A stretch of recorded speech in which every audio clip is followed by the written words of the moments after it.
now present George Edwards in Frankenstein.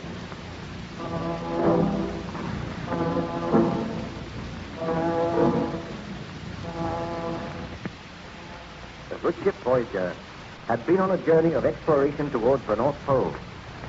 She was homeward bound, but unfortunately, the icy grip of the northern winter closed in, and the Voyager was surrounded by great blocks of solid ice. Her captain and crew were prepared for a weary wait before the thaw set in, and they could continue their journey home.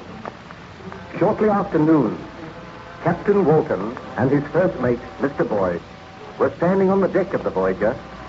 They looked out across the icy waste.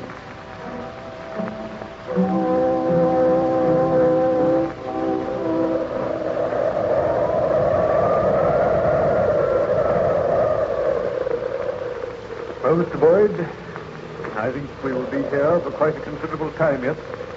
There's no sign of a thaw setting in. The trouble is to keep the crew occupied, Captain, and they're beginning to grumble a good deal already. Well, give them as much work as you can. After all, we were prepared for something like this. We have ample supplies of provisions. I will take all responsibility for my men. I can promise you that they will all return safely doing good.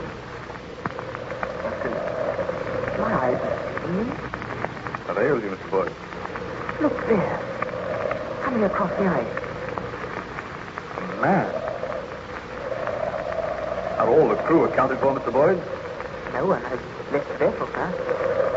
Approaches the side of the vessel. Ahoy there! The ship here. No, I must be dreaming. This is another signal of my tortured brain. I can assure you this is a ship. Give orders that the plankers to be helped aboard, Mr. Boyd. Aye, sir. What ship is this? Whither are you bound?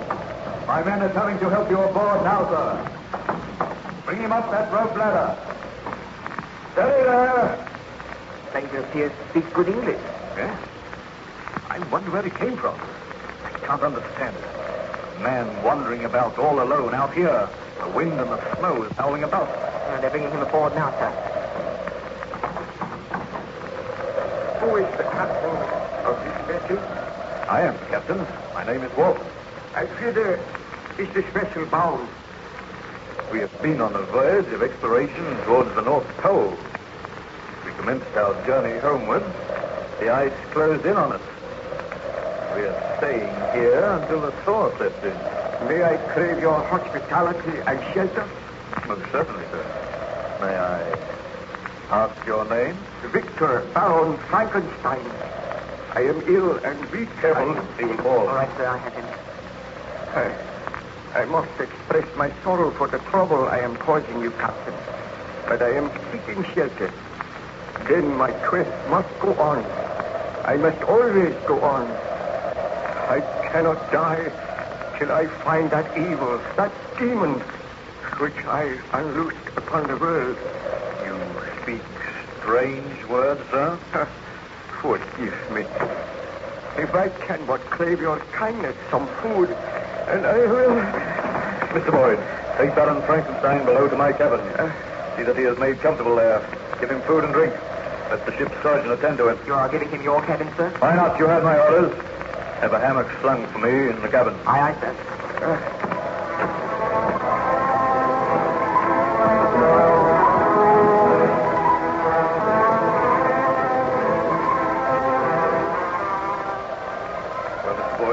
How does the stranger progress? We put him to bed, sir. He slept for quite a long time.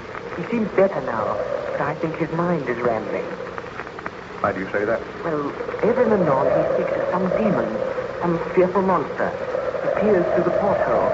We had to use force on one occasion to persuade him to return to his bed. Strange. Perhaps his wanderings have deranged his mind. Do you think it is safe to leave him without a guard? Do you think we should take the precaution of locking your door, sir? He appears to be a gentleman. No doubt he has a strange story to tell. Has he mentioned anything which might supply a key to this mystery? Or why he was wandering about here in these icy wastes? said that he was searching for an evil spirit, for a destroyer, a taker of human life. There's something about the man which makes me afraid, sir. Oh, boy, the man can do you no harm. I will go down and speak with him myself. Do you wish me to accompany you, Captain? No, I will go alone. But should he become violent? Oh, the man is weak and ill. How can he become violent? He struggled with us when we dragged him away from the porthole. He says he must be watching. Forever watching. Poor devil. I will try to persuade him to tell me his story. Wait here on deck, Boyd. I will send for you if I need you.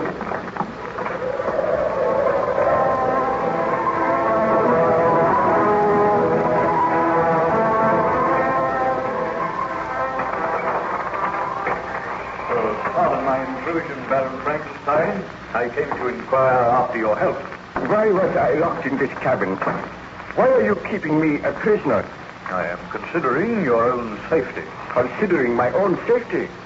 I tell you, sir, my life means nothing to me. I wish to repair the great wrong which I have done. My friends, my family, they have all been murdered. And I am the murderer. You know not what you say. Look on me, Captain. You are looking on a man who unleashed a horror on this world. A man who was responsible for the murder of his beloved wife, his best friend, for the murder of little children. Are you a fugitive from justice? I am not a fugitive. I have been punished because I tried to usurp the rights of God. Now I seek to repair the wrong which I did. I do not understand you. Bid your sailors keep a close watch. Somewhere in these white wastes, somewhere near here, there is a monster, a creature who delights in taking human life. None of you is safe. Your wanderings and your hardships have caused you to imagine these things. No, I swear it is the truth. Near this vessel, I saw a giant footprint in the snow. It must have been the footstep of the monster which I created. Would you like to tell me something of your story? Captain Walton, I do not know if you will believe my story when I tell it to you. Perhaps you may have proof. Perhaps someday you will look upon this monster. Oh, may heaven grant that you do not. If it will help you to tell me about it, Baron Frankenstein, I assure you I will make a ready listener. Be seated, Captain. I have told you that my name is Baron Victor Frankenstein. I was born in Geneva, and my family is one of the most distinguished in that republic. My father had filled several public situations with honor and reputation. He was respected by all who knew him for his integrity.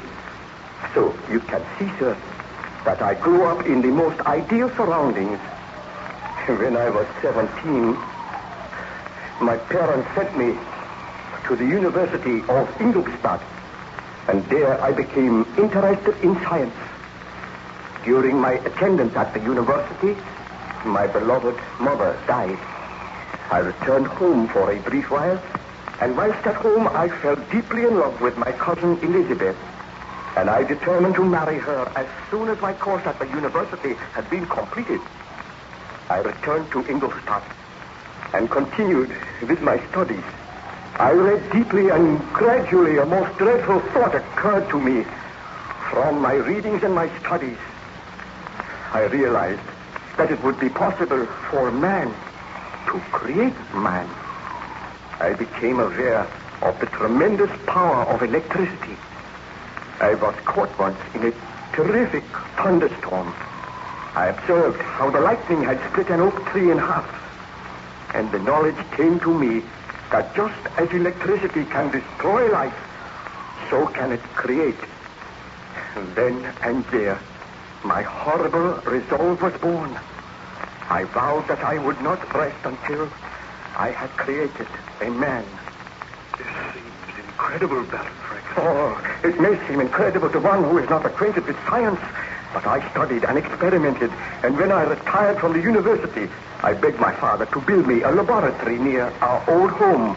He agreed to do this, and then I took into my confidence an old family servant called Julio. The man was crippled, but he had a keen and agile brain, and he was interested in my experiments.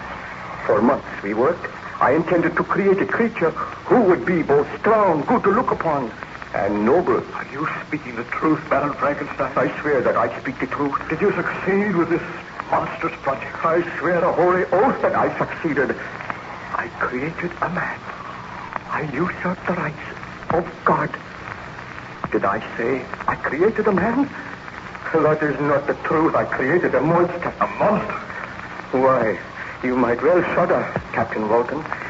I will tell you the story of the creation of this monster. I will tell you why you found me wandering about the white waste. How did you get here? I chartered a ship. I paid a crew. We were wrecked upon an iceberg and all perished save one person. I was the miserable person who lived on because I had to live. I cannot die until I have destroyed that which I have created. But if you created this monster in Geneva, what is it doing here out in the white waste of the north? Oh, I'm tired, my friend. The story is too dreadful and horrible. Let me regain my strength so that I may complete my work. What I have created must be destroyed. Oh, my poor fellow. I assure you that we will give you every care and attention. Still you do not believe me.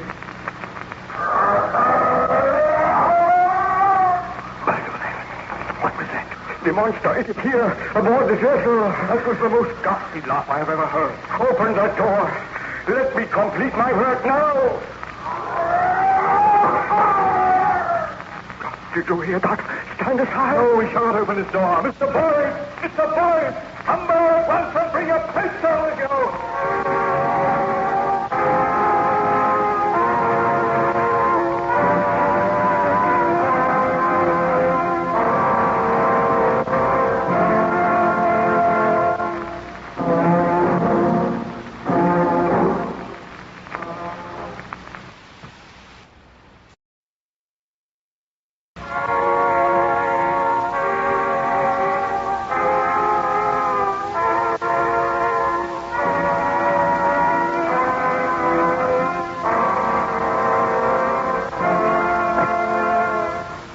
Present George Edwards in Frankenstein.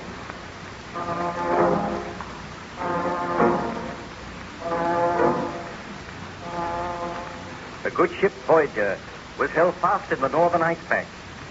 The captain and crew were astonished when a stranger came staggering across the ice and asked for shelter. This stranger was Baron Victor Frankenstein. He was placed in the captain's cabin, and then he commenced to tell his story. Shortly afterwards, however, a ghastly laugh was heard outside the cabin door. Frankenstein weakly attempted to get out of bed, but the captain pushed him back and called to the first officer to come to his aid.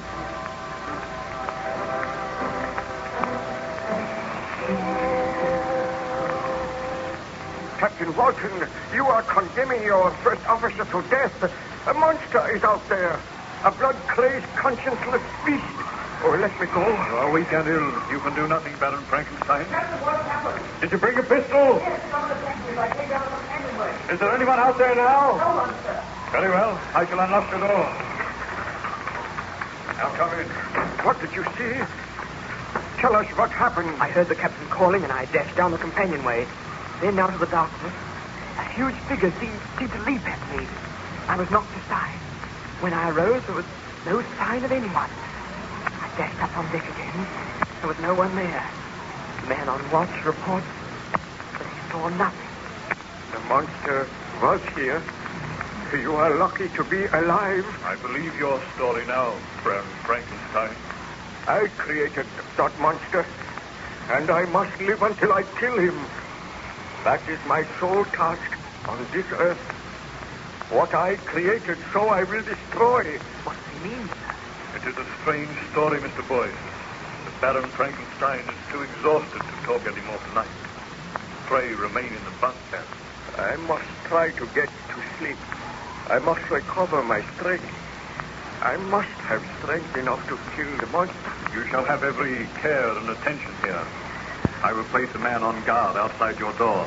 I do not think the monster will return tonight. The storm has become worse. The blizzard is raging now. It will be difficult for anyone to live out there. Let us trust that this monster perishes in the storm. I am to be called if any sign is seen of him. In the meanwhile, let me sleep. Then on the morrow, if I feel refreshed, I will tell all my story, Captain Walton. Very well, Baron Frankenstein. Mr. Boyd, you will go up on deck now, and you will arrange for 2 men to stand guard outside this door. I will share your cabin with you tonight. Aye, aye, sir. I bid you good night, Baron Frankenstein. We will meet on the morrow.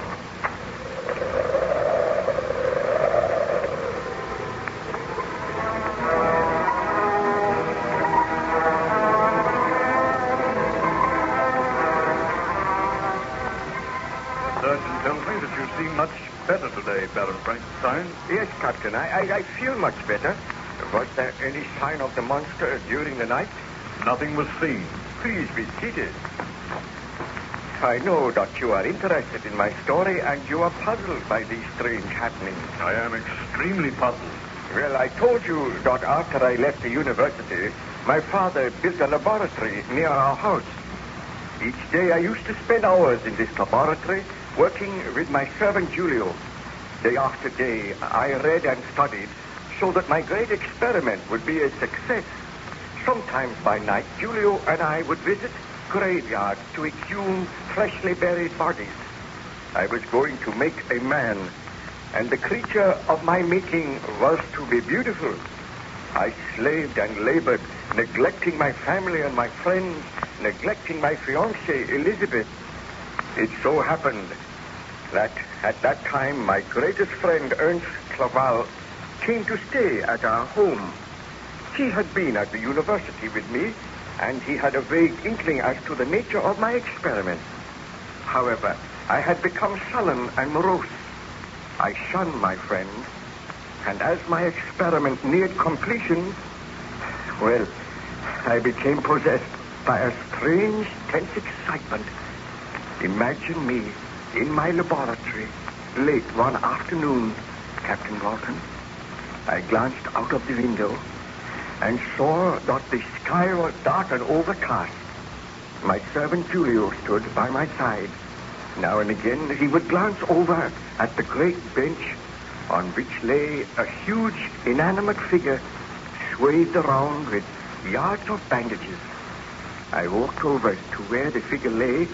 Julio followed me. Julio, I have news for you. I think that tonight we'll see the end of our work.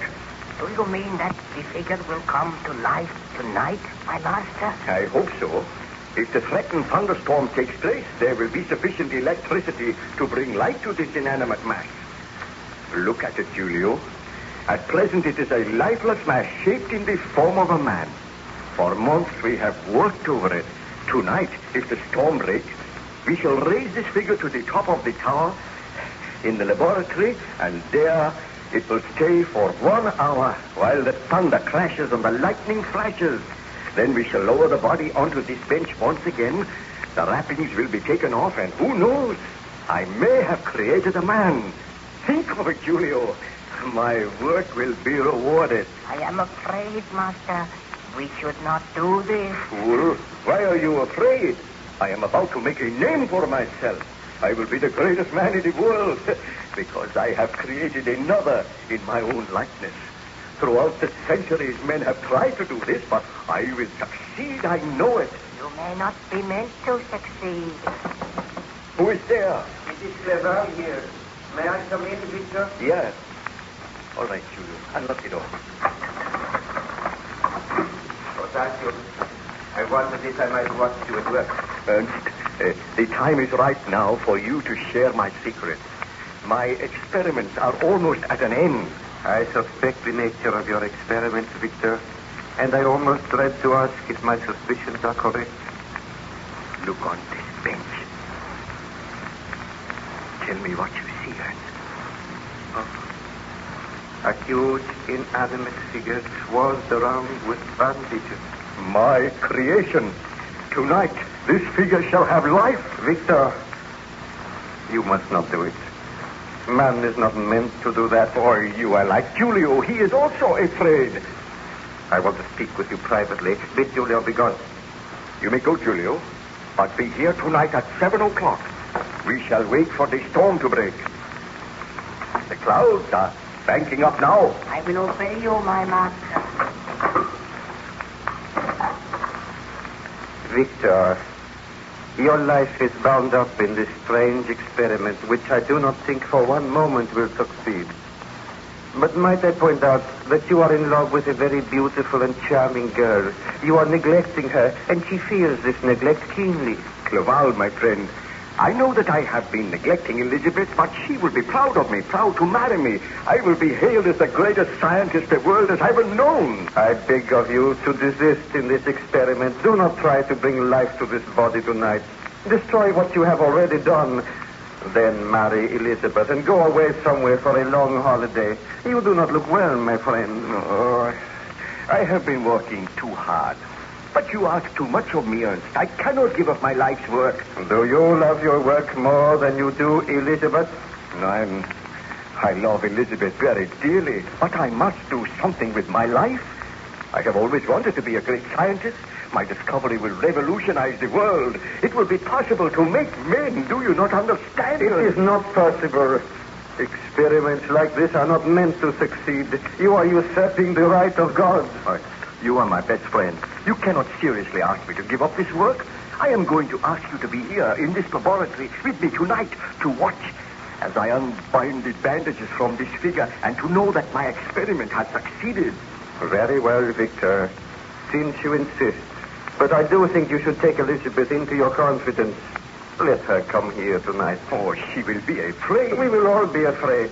But without wishing to dampen your ardor, let me assure you that I do not think this experiment will succeed.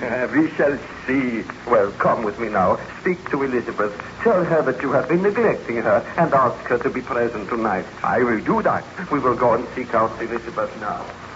Well, Captain, I sought out my fiancée. I told her the truth. At first she was horrified, but gradually she became interested, and she consented to be present in the laboratory that night. After dinner, the storm developed rapidly. The thunder roared, and there were great streaks of forked lightning. Together, Elizabeth, Ernst, and myself went to the laboratory.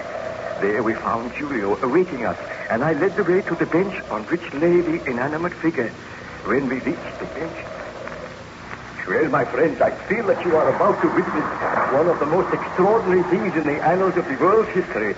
Before you see a great inanimate figure entirely covered in bandages. By means of pulleys, Julio and I will raise that figure to the top of the tower, where it will remain for an hour.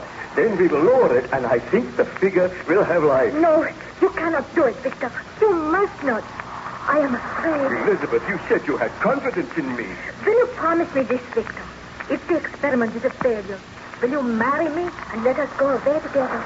Never attempt to do this again. It is madness. I promise that if the experiment is a failure, I will discontinue all attempts. Now, does that satisfy you, Elizabeth? It does. Oh, do not worry, Elizabeth. I feel sure that this experiment cannot succeed. You hope it does not succeed, Ernst, but we shall see. The storm is at its height now. Come, Julio. Help me to place the body on the lift. Now, careful. Roll it over. Victor, I beg of you, do not do it. Quiet, please.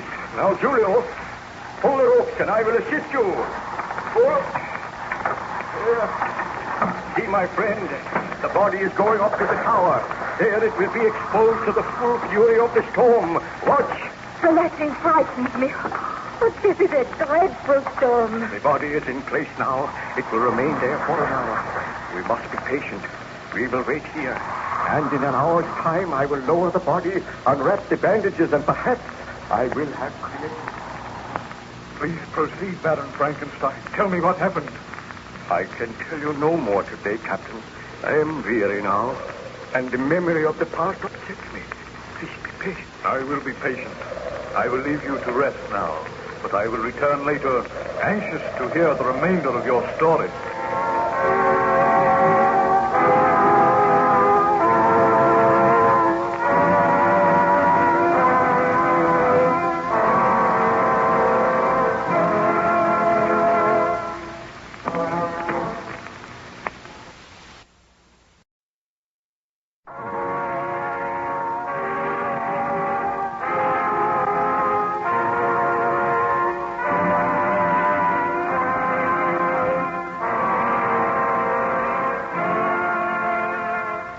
We now present George Edwards in Frankenstein.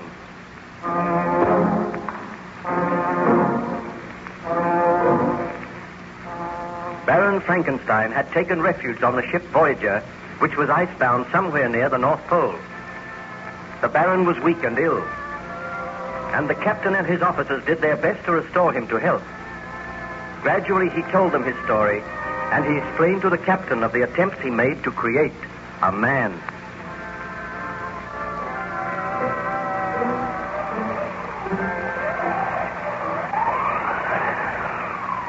Do you feel able to tell me any more of your story now, Baron Frankenstein? Somewhere out in those wide wastes, there is something which must be destroyed. The thought of it is driving me mad. If only I could regain my strength. If only I could continue my quest. Please do not distress yourself. The surgeon tells me that you are making an excellent recovery. I want to hear about your great experiment. Well, I told you how my fiancée, Elizabeth, and my friend Ernst Claval and myself waited in the laboratory during the violent thunderstorm, while up above us, exposed to the full fury of the storm, lay the lifeless body which I had made. For a full hour, we watched, and everyone seemed to be agitated. My servant Julio crouched in a corner, and ever and anon cast fearful glances up above. At last the hour passed, and I motioned to Julio to move over towards the pulley. Ernst and Elizabeth followed me, and I said, "Come, Julio. The body has been there for a full hour now. It is time to lower it." My hands are trembling with excitement, for soon I shall know whether I have created a man. Stop. I make one more appeal to you, Victor. Do not proceed with that experiment. When you bring that body down, I beg you to destroy it. After experimenting on it for months and months?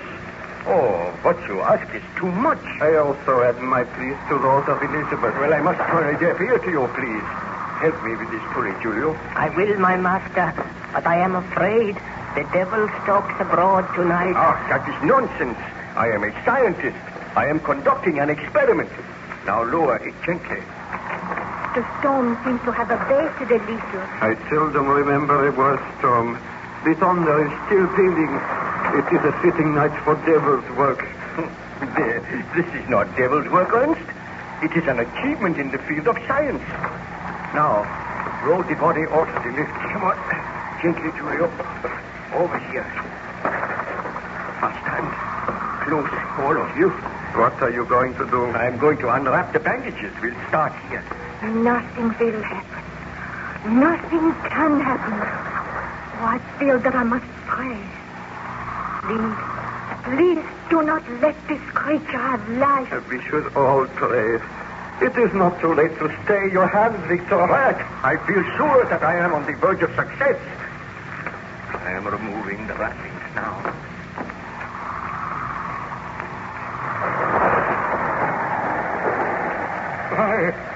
Look! The storm is increasing again. It sounds almost as if the voice of the heavens is protesting. Look at the face. It is horrible. I did not mean the face to be like that. I thought it would be beautiful. The skin is all drawn tight. It is awful. Oh. This is ghastly. There is no sign of life. Wait. I will remove the other bandages. I have never seen such a hideous, bestial face. No creature like that could have life. Elizabeth, what ails you? The eyelids. I swear I saw them flutter. The eyelids did move. No. We must be dreaming.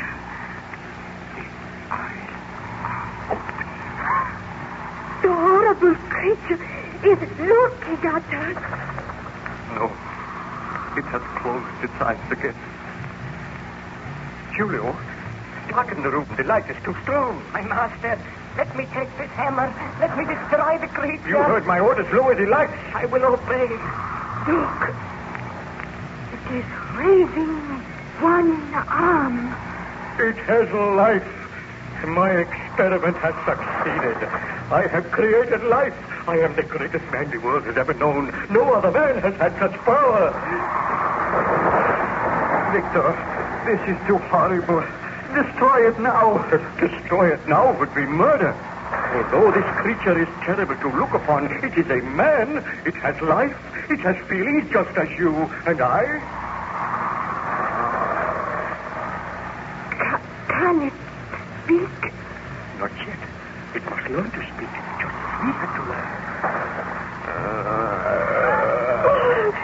That awful noise. What are you going to do, Victor? I was prepared for the success of this experiment. So there is a room all in readiness for my creation. Unlock the door of that room, Julio. I am afraid that we destroy this creature. Come, Julio. You help me to create this man. It is not a man. It is a monster. It is moving. It is struggling into a sitting position. Have you unlocked the door of the room, Julio? I have, my master.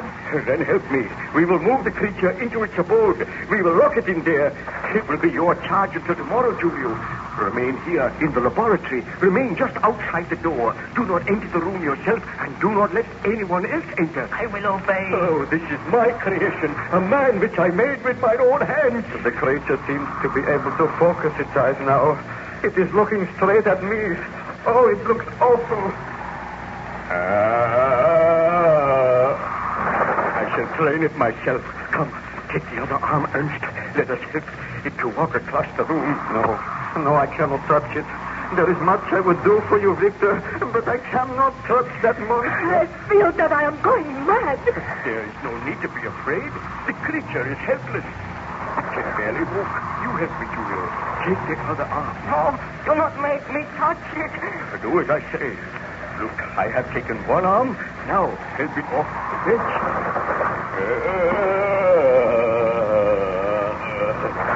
Take it across the room. Carefully. It can barely drag one leg after the other.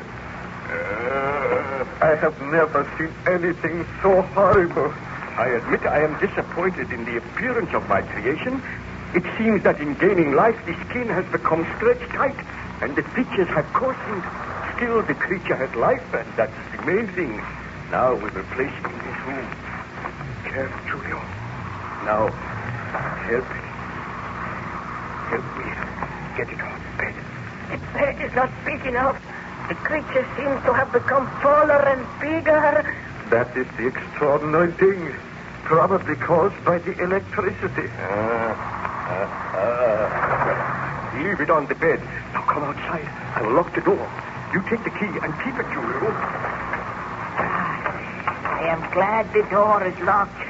I feel safer now. I feel a strange and almost overpowering sense of triumph. In my wildest dream, I had not hoped for success. And I... Victor?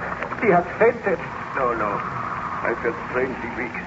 Help me to get out of here. Let me go to my room. Baron Frankenstein, your story seems extraordinary. What became of the dreadful monster which you created? I felt weak and ill that night, and Elizabeth and Ernst helped me to my room. There, I fell into a deep and troubled slumber. I awakened in the morning to find both Ernst and Elizabeth standing by the side of my bed. As soon as I saw them... Ernst? Elizabeth, what are you doing here? We were worried about you. Oh, I remember now. My great experiment was a success. I must go to the laboratory at once. Victor, I beg you to destroy that creature. Just as you gave it life, so you can take that life away.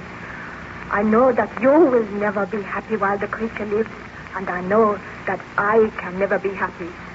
For the sake of the love you bear me, for the sake of the happiness which we desire, I beg you to destroy the creature. Elizabeth is right, Victor. Your experiment was not altogether a success. You hoped to make something beautiful, and the result has been a hideous monster, a monster which you cannot unleash upon the world, or it will be forever upon your conscience. Perhaps you are right. I know we are right. Please, Victor, if you love me, you will do what I ask. Well, I will dress at once, and then I will go over to the laboratory and make arrangements to do away with the monster. You shall come with me. I will not go. I will go with you, Victor. Good. Then if you wait for me downstairs, I will join you. It seems that you regretted your somewhat rash experiment, Baron Frankenstein. I did, Captain Walton. And I feel happier when I had made up my mind to destroy my creation. I dressed hastily and went downstairs, where I found Ernst waiting for me. We walked across to the laboratory and entered the room, and then I called Julio! Julio! It is strange that he does not answer. I ordered him not to leave here. Look, the door of the room where you put the creature. There is no door there. It is wrenched off its hinges. What could have happened? Look, there in the corner. What is it? Let me see. Why, it is the broken body of Julio. The broken body of Julio? Yes, look for yourself. Oh, this is horrible. Let me look in that room. Is there anyone there? The room is empty. I am too late. The monster has escaped, and in so doing, he has murdered my servant. I have unleashed a horror upon the world. I can speak no more of the matter at present, Captain Walton. The memory of that horror is still too vivid. I beg of you, let me rest now. I will let you rest, Baron Frankenstein. I feel that I have not the right to sleep. I should not rest, but I must regain my strength. Try and sleep now. I will send the ship's surgeon to you, and tomorrow I will come and speak with you again.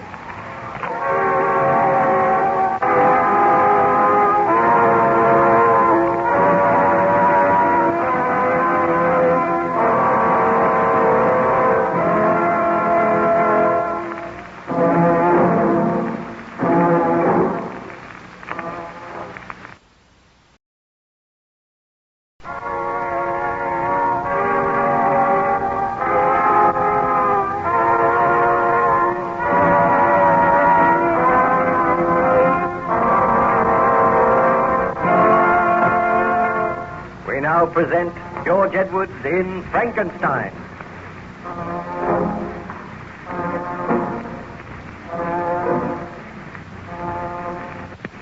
Baron Victor Frankenstein is relating his tragic story to Captain Walton of the good ship Voyager. The vessel is icebound somewhere near the North Pole. Frankenstein is taking shelter there. He told the captain of the creation of the monster and of events leading up to the monster's escape and the murder of Julio.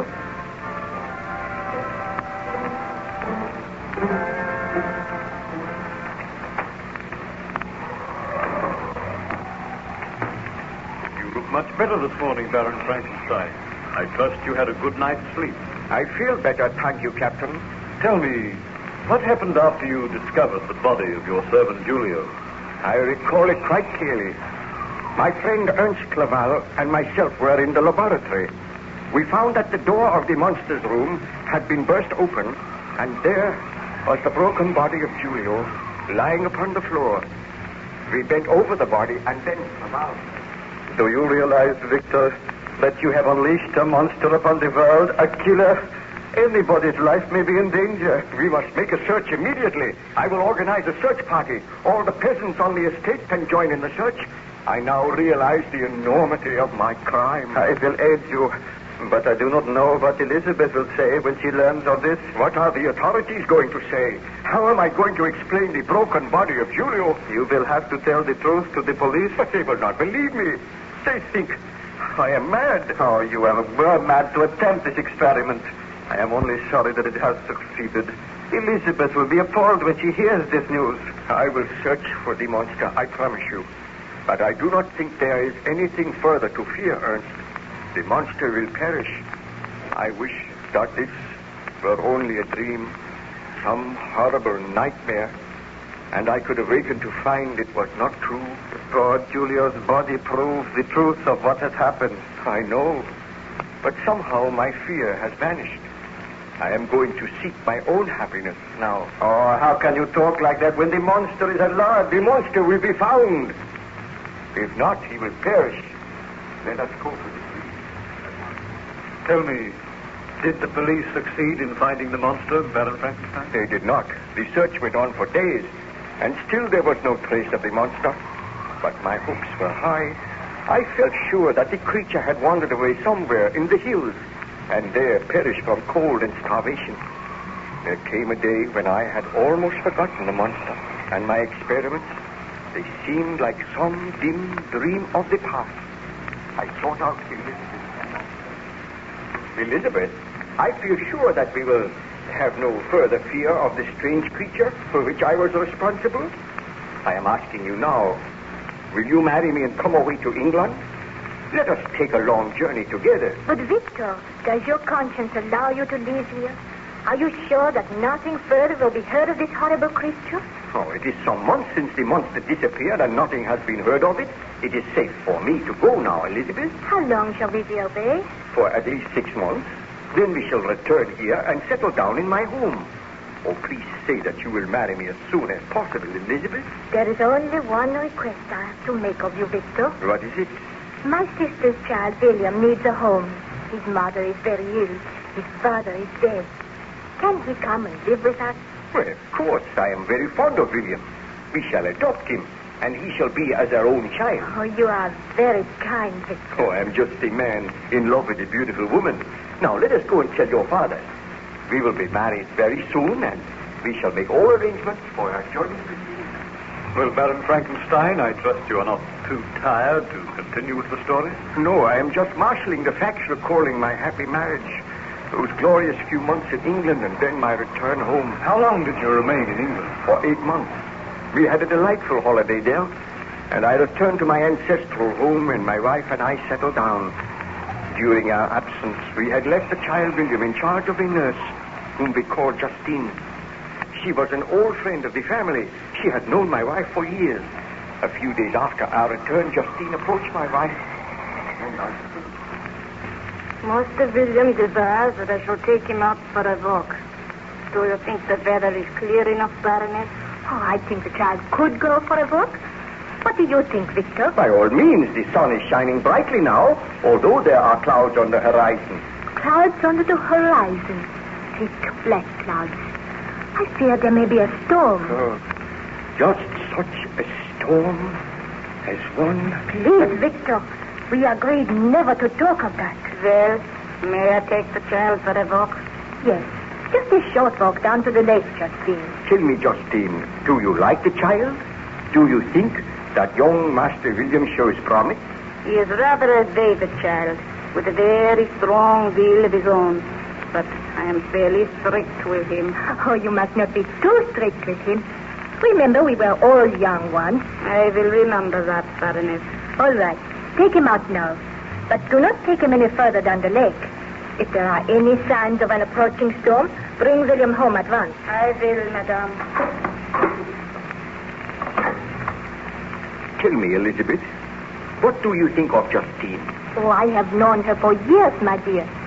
But you do not seem to like her. She is rather a grim and forbidding woman. Oh, in reality, she has a very kind heart. Come over here, Elizabeth. Look out of the window. What is the matter? Look at those strange black clouds on the far horizon. They fill me with a sense of grim foreboding. Victor! Clouds gathered like dust on the day that I created the monster. Victor, do not think about it. The monster is dead. It is 12 months since he disappeared. But is he dead? The body has never been found. Darling, do you not think we would have heard if the monster had still been alive? I suppose so. Did you hear that? Thunder in the distance. Oh, I hope Justine has the intelligence to bring William home before the storm shows signs of breaking. Why am I seized by this nameless fear? That thunder frightened me. Darling, do not think of the past. Let us talk of something else. We know that your friend Ernst is due tomorrow. We hope he stays with us for some weeks. I will be glad to see Ernst again, but in a way he will remind me of the horrors of the past. Oh, you must do your best to forget. You must try and forget that the monster ever existed. I must tell myself that. I created the monster, and now that monster is dead. I will never see it again. Victor. What can I hear? What dreadful sound. Strange, dragging footsteps. The footsteps are approaching this door. Oh, Victor, I am frightened. The footsteps have stopped. Victor, what can it mean? Look, Elizabeth. The door is opening slowly. So slowly. Frankenstein, my master. We meet again. The monster. This cannot be. I told myself that the monster no longer existed. It is many months since we have met, my master. And now all that you desire. I can walk. I can move freely. I can think. And I can speak. Where have you been? Living in the woods these many months. Watching other folk. Learning to speak as they speak. And almost dying from intolerable loneliness. I come to make terms with you, my master. Terms? What mean you by that? Victor, he looks too horrible. That awful face. Those long, shambling legs. Tell me it is not so. Calm yourself, please, Elizabeth. I am an object of hatred and scorn and derision wherever I go. You did this, Frankenstein. You gave me life, but a life which is filled with misery. All men, all women turn from me. Why did you give me life so that I may suffer? If I had a gun, I would put an end to the life which I gave you. I would destroy you. I do not wish to die. I wish to live. I wish to be happy as other men are. Why? What do you ask of me? You made me. You gave life to me. Now make a mate for me. A woman who may share my life with me. What you ask is impossible. It shall be my mission in life to destroy you. Did you not kill my servant? That matters not. We will talk of this again. I have come to make a bargain with you. Give me a companion, someone to share my loneliness. Why should I not know happiness as others know it? Victor, you must not grant his request. Fear not, Elizabeth. I will never grant it. So be it, Frankenstein. You and yours shall suffer for this. What mean you by that? I killed one man, and I can kill others. And unless you heed my demand, unless you fashion for me a mate, then you and all your family will suffer. I will kill them just as I killed that man. I will kill all who stand in my path. I will leave a trail of death and destruction wherever I go. But I will not kill you. You shall live on until I bend you to my will. The creature shall rule the master. Foul monster. I shall kill you now. That puny mannequin. Victor, be careful. He is not dead. He laid his hands on me, and I hurled him away. Rise to your feet, Frankenstein. I am powerless to destroy the thing which I created. You are powerless. We shall meet again. You have refused my demand, but you shall hear from me. Farewell, Frankenstein. Victor, do not go after him. He will kill you. Elizabeth, what can I do? You heard his threat. Let us gather the villagers together so that by uniting we may destroy him. One man cannot prevail against him, but many will succeed in killing him. You are right, Elizabeth. I swear that the monster of my creation shall die tonight. Did you succeed in finding the monster that night, Baron Frankenstein? Ask me no more now, Captain Walton. I am tired. I must not overtax my strength. Let me rest now. You will rest now, and I will write the notes of your story in my journal. So be it. Come to me tomorrow, and I will tell you of the horrors which befell me.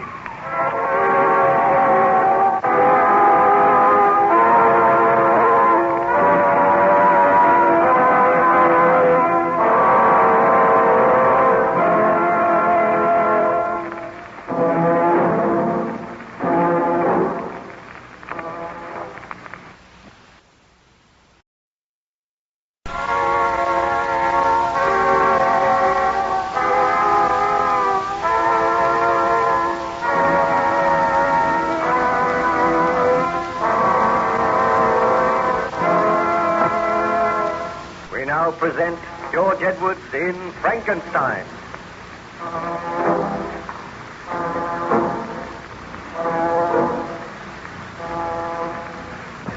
Baron Frankenstein is taking shelter in the good ship Voyager, where he is the guest of Captain Walton. While the Voyager was icebound, Frankenstein told the captain some of his tragic story. He told of the creation of the monster, of its escape and return.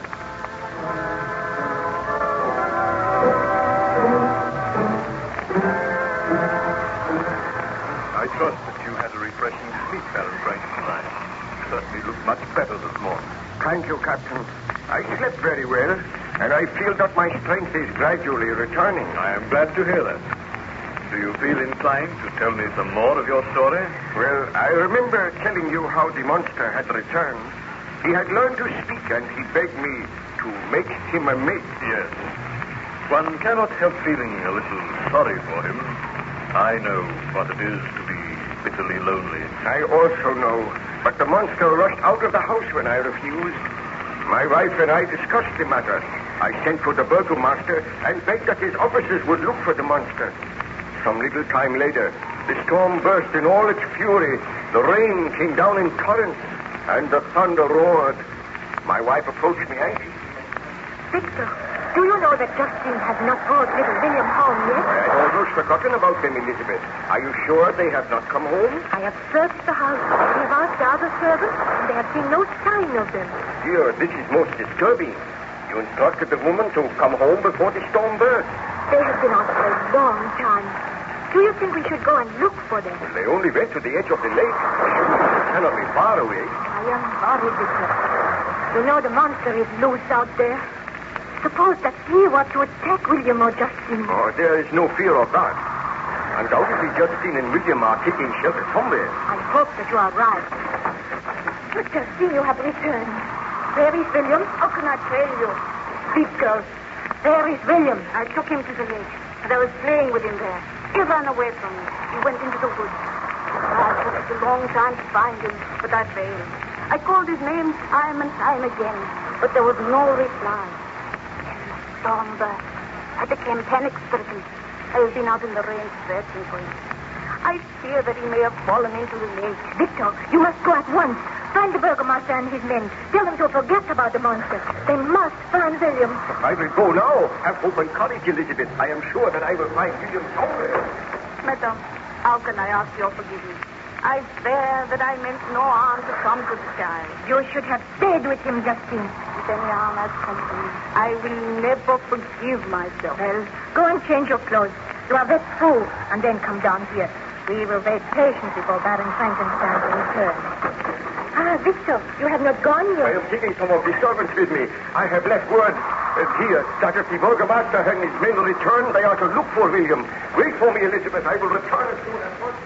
Well, Baron Frankenstein, did you succeed in finding the child? Well, for 2 hours I searched, taking my faithful servants with me.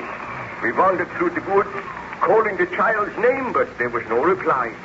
At last, somewhat dispirited, I returned home to find my wife and Justine waiting for me as soon as I entered. Victor, is there any news? Did you see any sign of William? Not a sign. He must have fallen into the lake, and it was my fault. Victor, I am distracted. What can have become of William? I do not know, my dear. Did the burgomaster He return? has not been back yet. The storm is abating. Yeah, it is passing. We will continue our search all through the night. Listen. I hear men's voices. So the burgomaster is returning. Bring him in here, Justine. As you command, Baron Frankenstein. Oh, I blame myself for this in a way. Victor, we should never have allowed Justine to take William out today. She should have taken better care of him. She should never have allowed him to stay out of her sight. What is that? A woman screamed. Victor, what can it mean? Burgomaster, what has happened? Who screamed? I am calling to tell you, Baron Frankenstein, that a tragedy has occurred. My men have found the body of the child, William. William is dead? Yeah, the girl Justine saw his body when we were carrying it in. My men are holding her. Elizabeth, I do not know what to say to you. Burgomaster, tell us what has happened. I only know that we were searching for this monster of whom Baron Frankenstein spoke. During the course of our search, we looked through some rushes on the edge of the lake, and there we found the body of the boy William. He was lying face downward in shallow water, and he was dead when we found him. Did you send for a doctor? Yeah, we did, but the doctor could not have helped in this case, Baron Frankenstein. Do you think the boy tripped and fell into the water? I think that he was pushed into the water. And I think Justine was responsible for the crime. Oh, no, you must not say that. You have been away, both of you. But it is common talk here that Justine disliked the boy. She was always scolding him, and she told people that he was a difficult child. And we think that in a fit of rage, she pushed him into the water. Oh, I do not think that is possible. Well, let us have the girl in here and question her now. But my wife is grief-stricken. She need not remain here. Let me go and look about the body of William. I will send Justine to you. Very well, my dear. But do not distress yourself. Please go to your room and rest. I feel that I shall never be able to rest peacefully again. I will wait here with the burgomaster. Tell them to bring Justine in here. Very well, my dear. I know this is most distressing for you, Baron Frankenstein, but I have my duty to do. And if my suspicions are correct, then Justine will be arrested. Tell me this. Did you see any sign of the monster? Any huge footprints? No, we did not. The rain was coming down in torrents. No footprints would be left. Oh, bring Justine in here. Why have these men seized me? I have committed no crime. Hear me, girl. Is it not true that you were always scolding the child? He was a favored child, and as he was in my charge, I had to correct his fault. You are a woman of unbridled temper, and at times you have been known to strike the child. Why, this is news to me, burgomaster. She has been seen to strike the child. That is not true. That is true.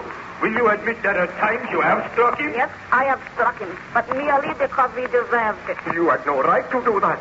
Hear me, Justine. Is it not true that in a fit of rage, you pushed the child into the lake? That is untrue. I swear I did not push him into the lake. He ran away from me. He went into the woods, and I could not find him. You must believe me. We do not believe you. Baron Frankenstein, you know I would not kill the child. Address your remarks to me, Justine. Is it not true that in a fit of rage, you pushed the child into the lake, and then you were afraid of your mad act? You wandered around in the rain for hours and pretended you were looking for him. It is not true. Did you quarrel with him today? I was angry with him for running away from me, and I said I would slap him if I caught him. You terrified the child. I did not kill him. I am going to arrest you and charge you with the murder. You will stand your trial in due time. Baron Frankenstein, I appeal to you. I swear that the child came to no harm at my hands. I have served your family faithfully and well these many years. I did not murder William. You cannot believe it of me. I beg that you do not allow him to arrest me. Burgomaster, I think you are being rather hasty. I cannot believe that Justine pushed the child into the lake. It is my duty to arrest criminals, and I suspect her of having committed the murder. You are a stupid man. There is no proof that I did it. We will find proof. What has happened? Oh, Elizabeth, you have returned? I felt I wanted to know what was happening here. And I thought that you should go and look on the body of William. Justine has been arrested. The burgomaster thinks that she killed William. Baroness, praise me. Do not let them arrest me. I did not kill the child. You believe me. You must believe me. Burgomaster, why do you say that Justine killed the child? Who else would have done it? Wait here. I wish to go and look on the body of the child. Do not take Justine away until I speak with you again. Very well. We will wait for you, Baron Frankenstein. I will return in a few minutes.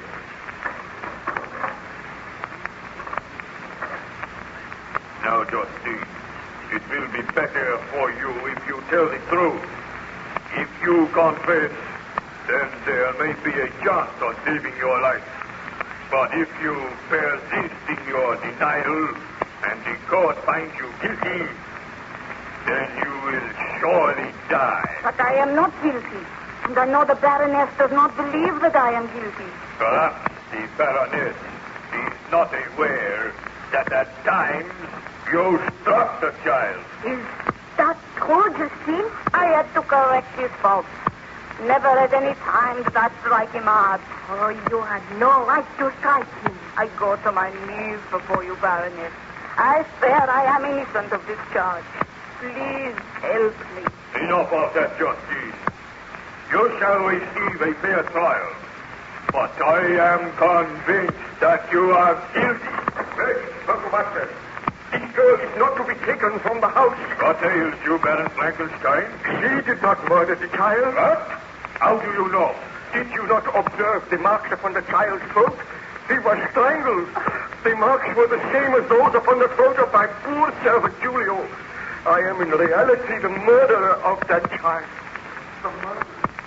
Baron Frankenstein, what tragedy you have faced. Well, even now, when I think of it, I feel that I loathe that devil. But I cannot die yet. Will you tell me some more of the story? Not now. Let me just rest for a while. Come to me later, and you shall hear further details of my tragic life.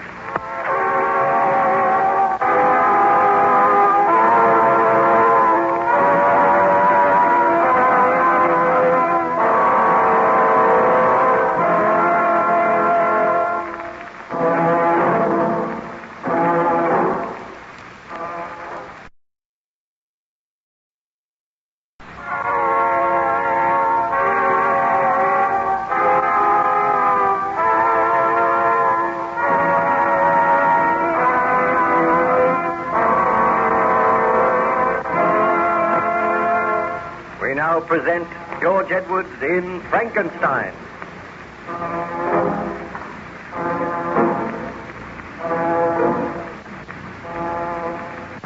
Baron Frankenstein passed away the tedious days on the good ship Voyager by relating his tragic experiences to Captain Walton. The Voyager was icebound somewhere near the North Pole, and day after day a howling blizzard raged.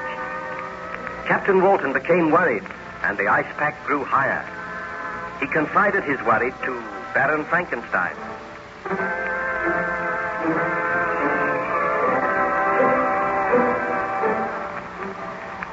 You look rather worried today, Captain Walton. Unfortunately, the weather shows no signs of abating, Baron Frankenstein. Have any of your men seen any trace of the monster? Has he attempted to visit the ship again? No one has seen any trace of it. Let us hope it has perished out there in the blizzard. I hope so, but I very much doubt it. Do you feel inclined to tell me some more of your story? Well, I have told you how the child William was murdered, and on examining the body, I formed the conclusion that the murder had been committed by the monster. I dashed back into the room where my wife and the burgomaster were waiting with Justine, and I told them that I was in reality responsible for the murder of William. They looked at me in some amazement. Then my wife... Victor, what are you saying? It is true, Elizabeth. The monster killed William, and I created the monster. He has done this for revenge because I refused to grant his request. Do you not agree with me that Justine was guilty of the murder? I swear that I am not guilty. You can release Justine. She is innocent. Burgomaster, did I not set you and your men to search for the monster? The monster which you say you created. A likely story, Baron Frankenstein. Understand, Burgomaster, that people do not doubt my word. I say that Justine is not guilty of this murder. Take your men, go and search for this monster. Then you will find the murderer. Had you examined the body closely, you would have seen the marks on the throat. I am sorry if I have given you offense, Baron Frankenstein. I was merely trying to do my duty. I appreciate that. Will you go now? Seek until you find this monster. Have no mercy. Shoot him on sight. We will do that.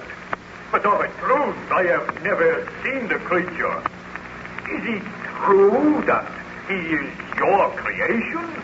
That you made him in a laboratory at the back of this house? It is true. Now go and do not question me further. Find him and kill him. Come, you men. There is much work to be done tonight. We will take our leave, Baron Frankenstein. Baron Frankenstein, I go to my knees and thank you for saving my life. I thank you for making them release me. All right, Justine. Now go.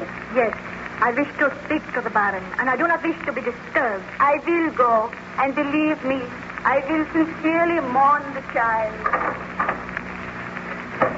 What have you to say to me, Elizabeth? You are a murderer, Victor.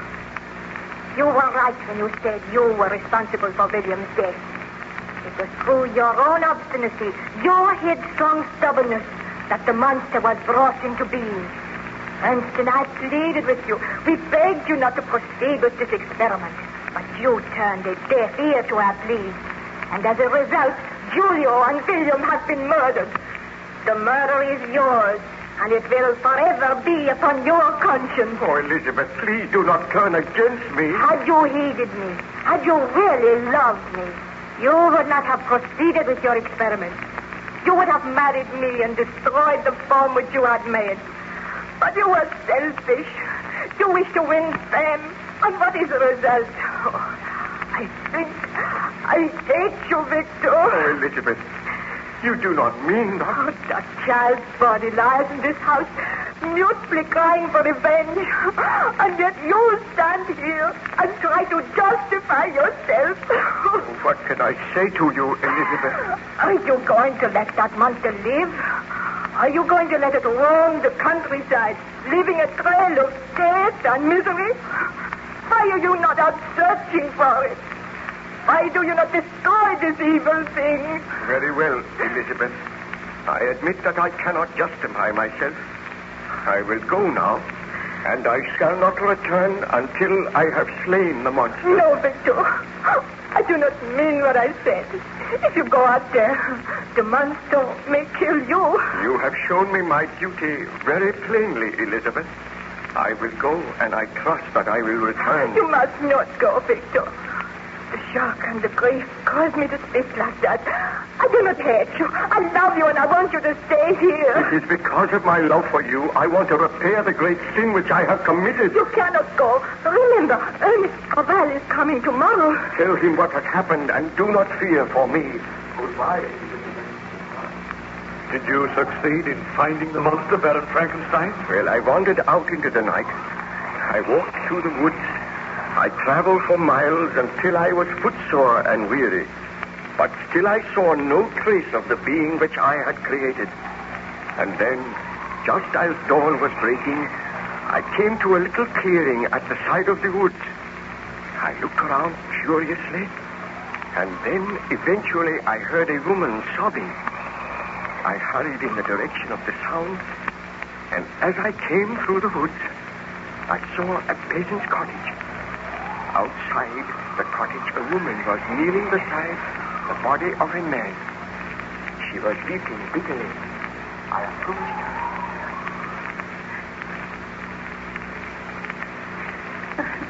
Why?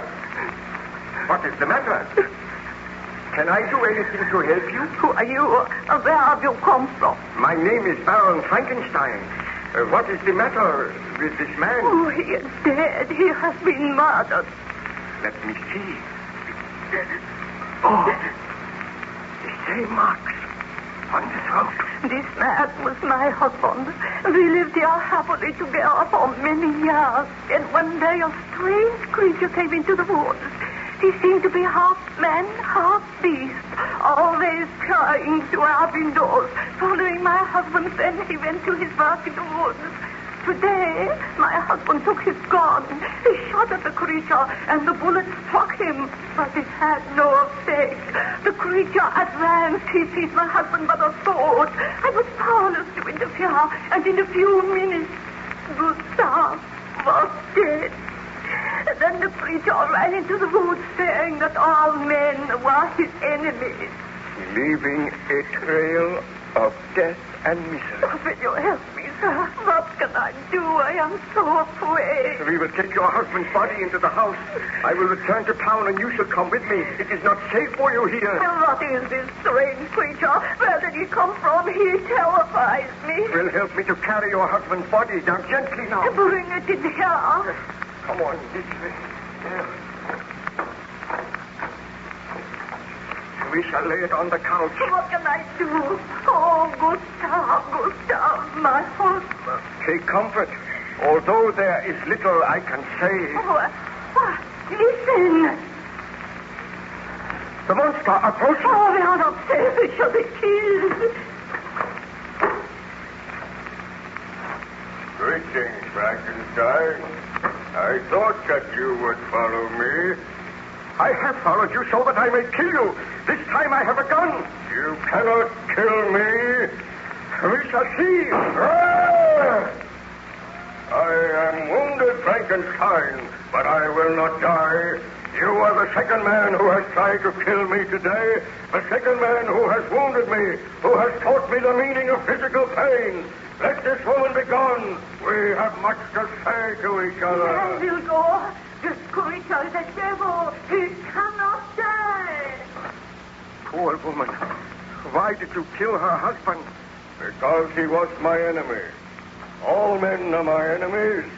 And I take that gun from you, Frankenstein. You devil! You are so strong. Now we can talk. This woman will not return. She will run to the town for aid.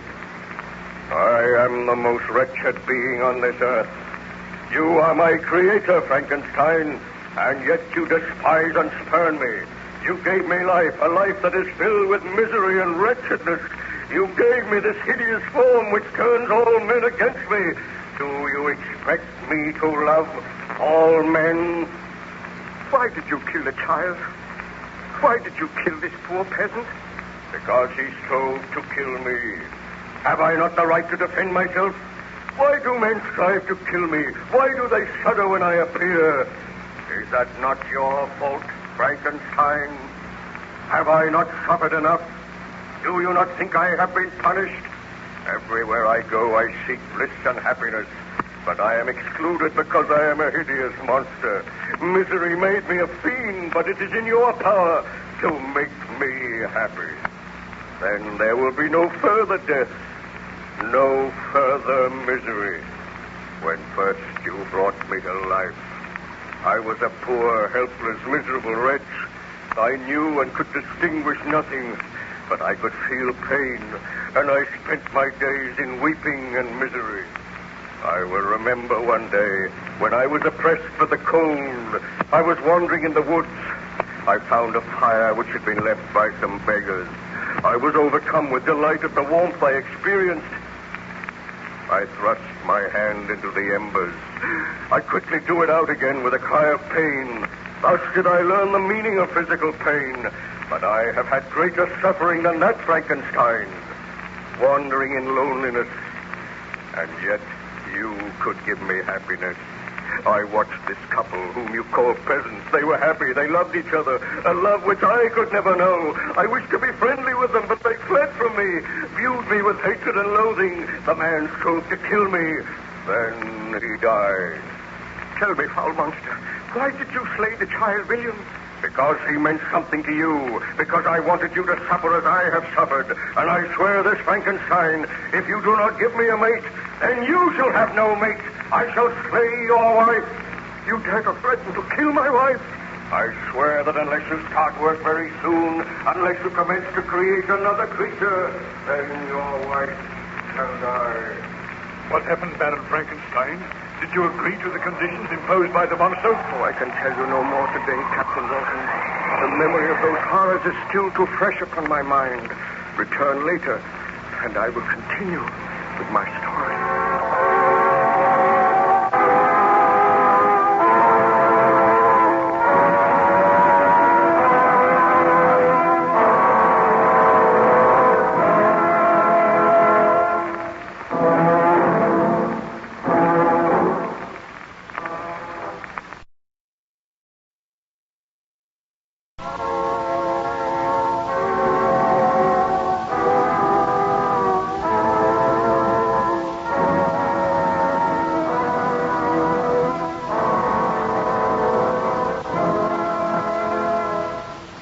Present George Edwards in Frankenstein.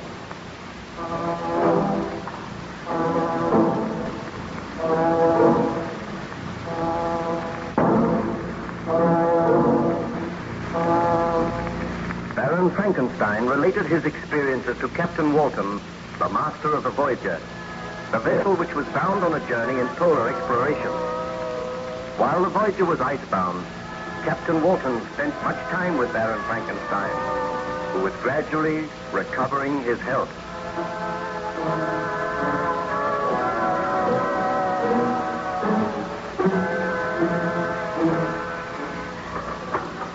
Oh, Baron Frankenstein, I thought perhaps you might care to look at my journal. I have noted your story down very carefully. If you will leave it, I will look through it, Captain. You do not mind if I make some annotation? Oh, not at all. I will be very grateful. I am glad that you have noted my story in your journal, because something tells me that I will never return to civilization. You must not say that. You are recovering splendidly. I know, but I dare not return until I am certain that the monster is dead. We know that he is somewhere out there in the white waste, waiting to wreak his foul vengeance on some defenseless human being. You will pardon my contradicting you, Baron, but we do not know that. I think the monster must have perished in the blizzard. What part of my story did I reach yesterday? You were telling of your conversation with the monster. You met him after he had murdered a peasant, and he threatened to kill your wife unless you created a mate for him. Yes.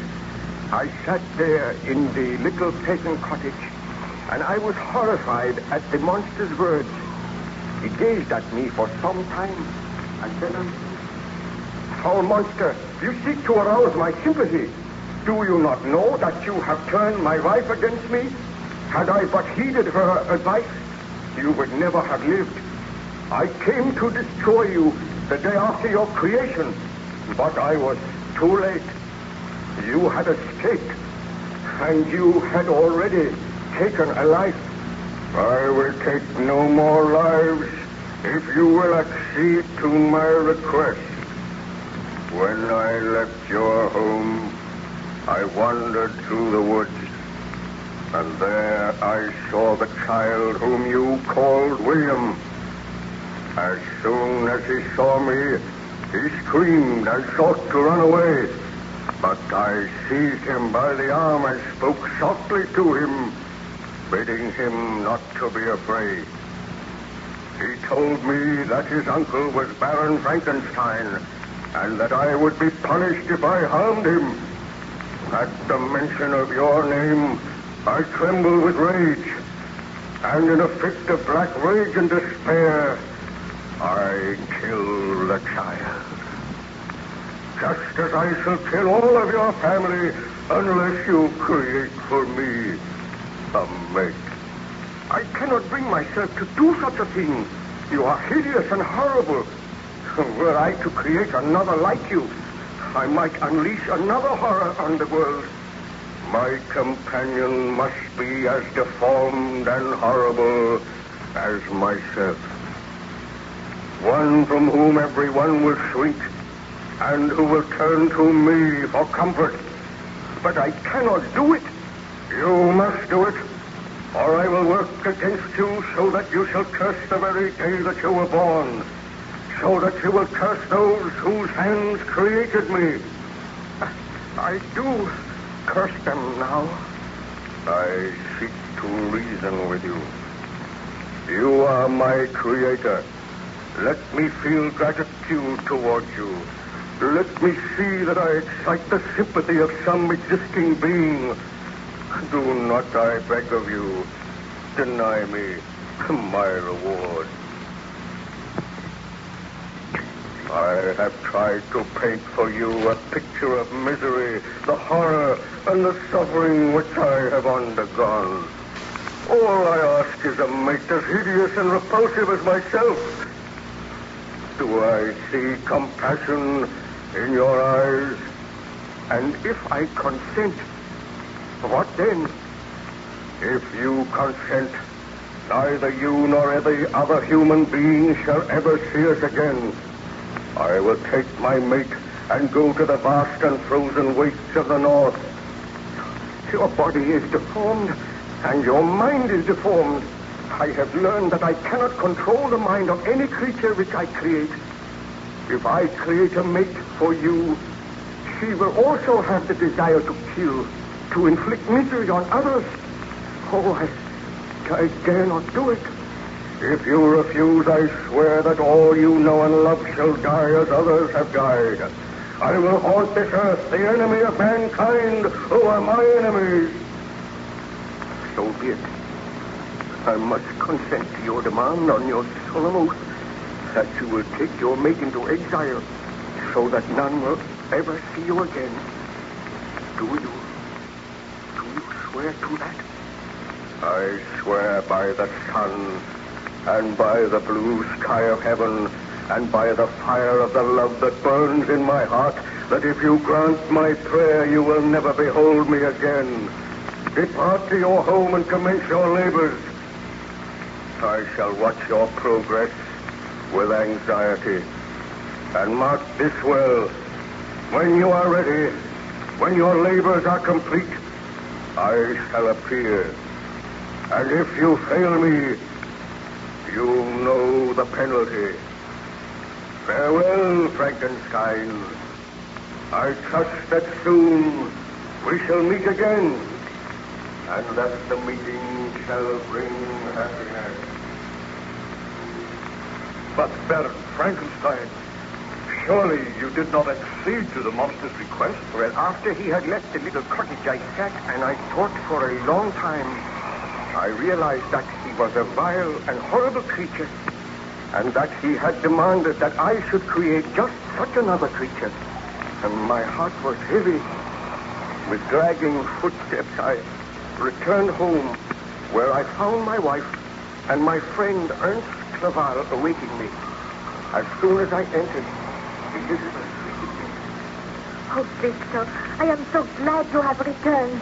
I drove you away with harsh words last night, but I regretted my words. Tell me, what news? The monster still lives. Victor, my friend, I have heard of your trouble. Elizabeth has told me. Let me offer you all the aid that I can. Together we shall destroy this vile creature. Have no fear. The monster will do no more harm. There will be no other death. How can you know that? Well, I have spoken with him, and there shall be no more death. Rest assured of that, Elizabeth. Oh, I am so glad.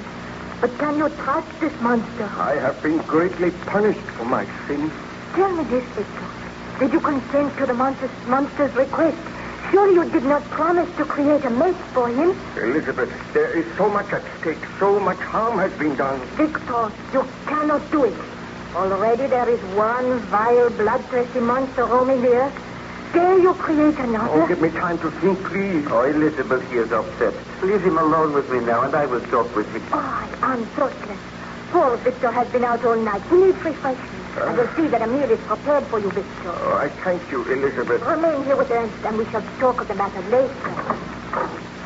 Victor, my poor friend, my heart is heavy for you. What can I do to help you? Oh, help me, Ernst. I must grant the monster's demand.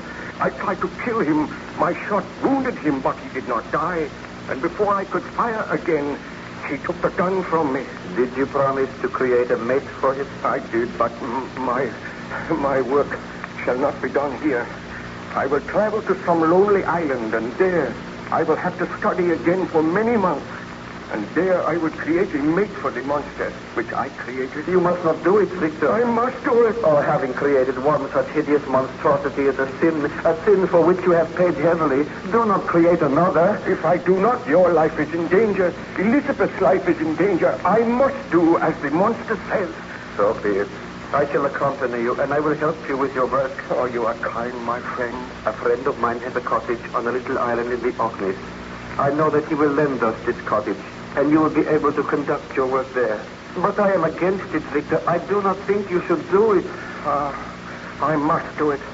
I feel sure that if I grant his request, there will be no further trouble. But how can you be sure? You cannot control the minds of the creatures which you create. So, we shall tell Elizabeth you are taking me away from my health, that I am going for a sea trip for several months.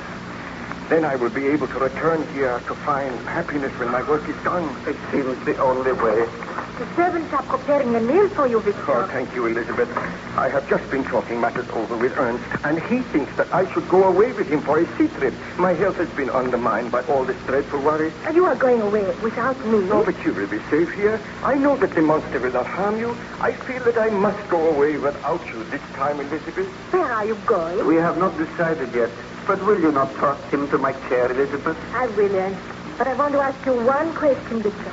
Do you intend to grant the monster's demand? My dear, I am going away from here so that I will not grant the monster's demand. My laboratory and all my instruments are here. I am leaving them. I am striving to forget about the monster. You need have no fear. I know that the monster will do no further harm. What did you say to him? Well, I do not like to think of it. But I spoke with him, and he swears that he will not commit another murder. Is he not to be punished for the murder he has already committed? Oh, there is nothing we can do at present, my dear. If the burgomaster's men find the monster, they will kill him. Believe me, Elizabeth, Victor is acting for the best. Be content to leave him in my charge. I must be content. You have nothing to fear, Elizabeth. Now wait here until I return. I will recover my health. I will forget the miseries of the past. When I come back here, I swear that you and I shall never be parted again, and nothing shall ever happen to Ma. Did you eventually go to that island in the Orkneys, Baron Frankenstein? I went to the island in the Orkneys. I will tell you of my experiences if you come to me again a little later, Captain Walton.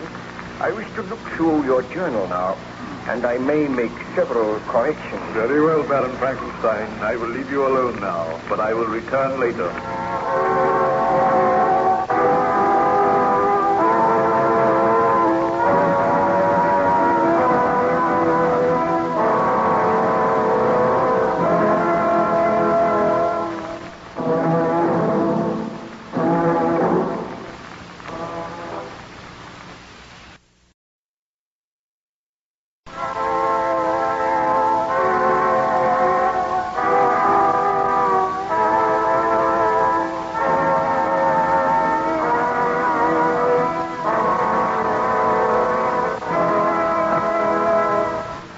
Present George Edwards in Frankenstein.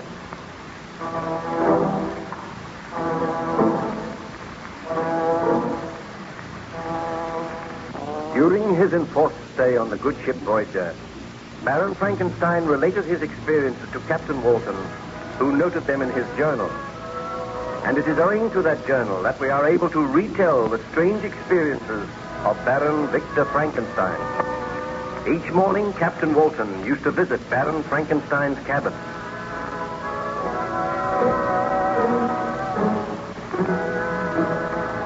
Good morning to you, Captain Walton. Good morning, Baron Frankenstein. Did you look over the notes which I have made in my journal? I did. They form a very graphic and remarkable story. It is extraordinary to think I am reading my own story, and that story is not yet ended. Somewhere outside, the foul monster of my creation still wanders at large, waiting to wreak his evil vengeance on all who stand in his path. Did you create a mate for that monster?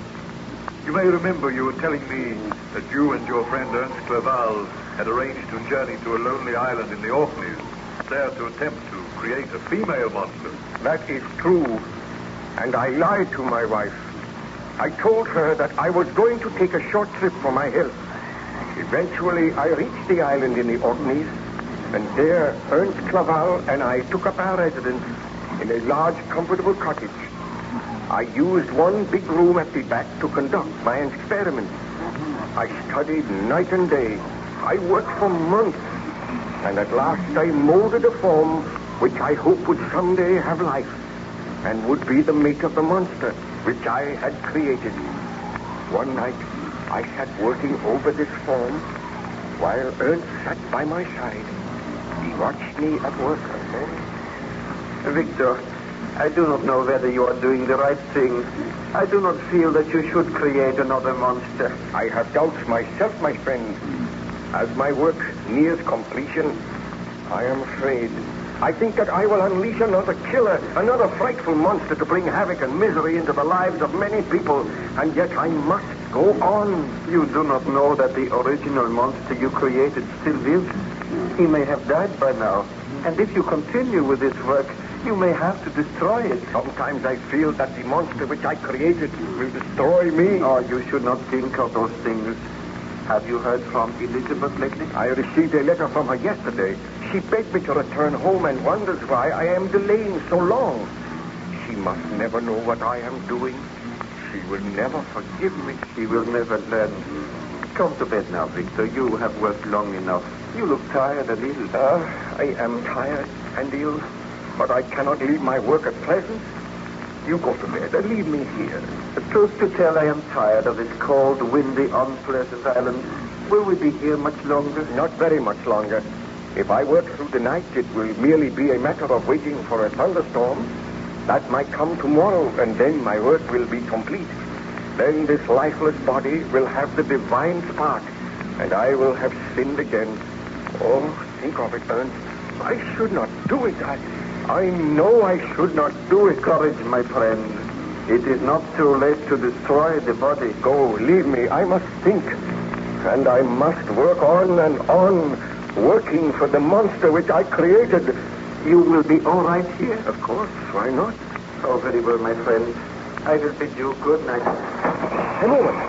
What was that? Oh, the casement window flew open. The force of the wind must have blown it open. Strange. It has never done that before. I shall close it before I go. That is better. Good night, Ernst. I will see you in the morning. Good night, Victor. Do not stay up too long. Alone through the devil's work that I have made my own. My thoughts drive me to a frenzy. If only I had never attempted to create the monster. If only I did not have to slave now at the orders of my own creation. Who's that? I said that I would be watching over you, Frankenstein. The monster. I have watched you these many days. I've traced you to this lonely island, and I am happy knowing that now you are obeying my orders, knowing that soon I am to have a companion, a mate in my own likeness. Oh, why do you haunt me? Why have you followed me here? Are you not my creator? Have I not the right to follow you and watch you at your work? Anger me not, Frankenstein. I am living for the day when that lifeless form that lies before me shall have life.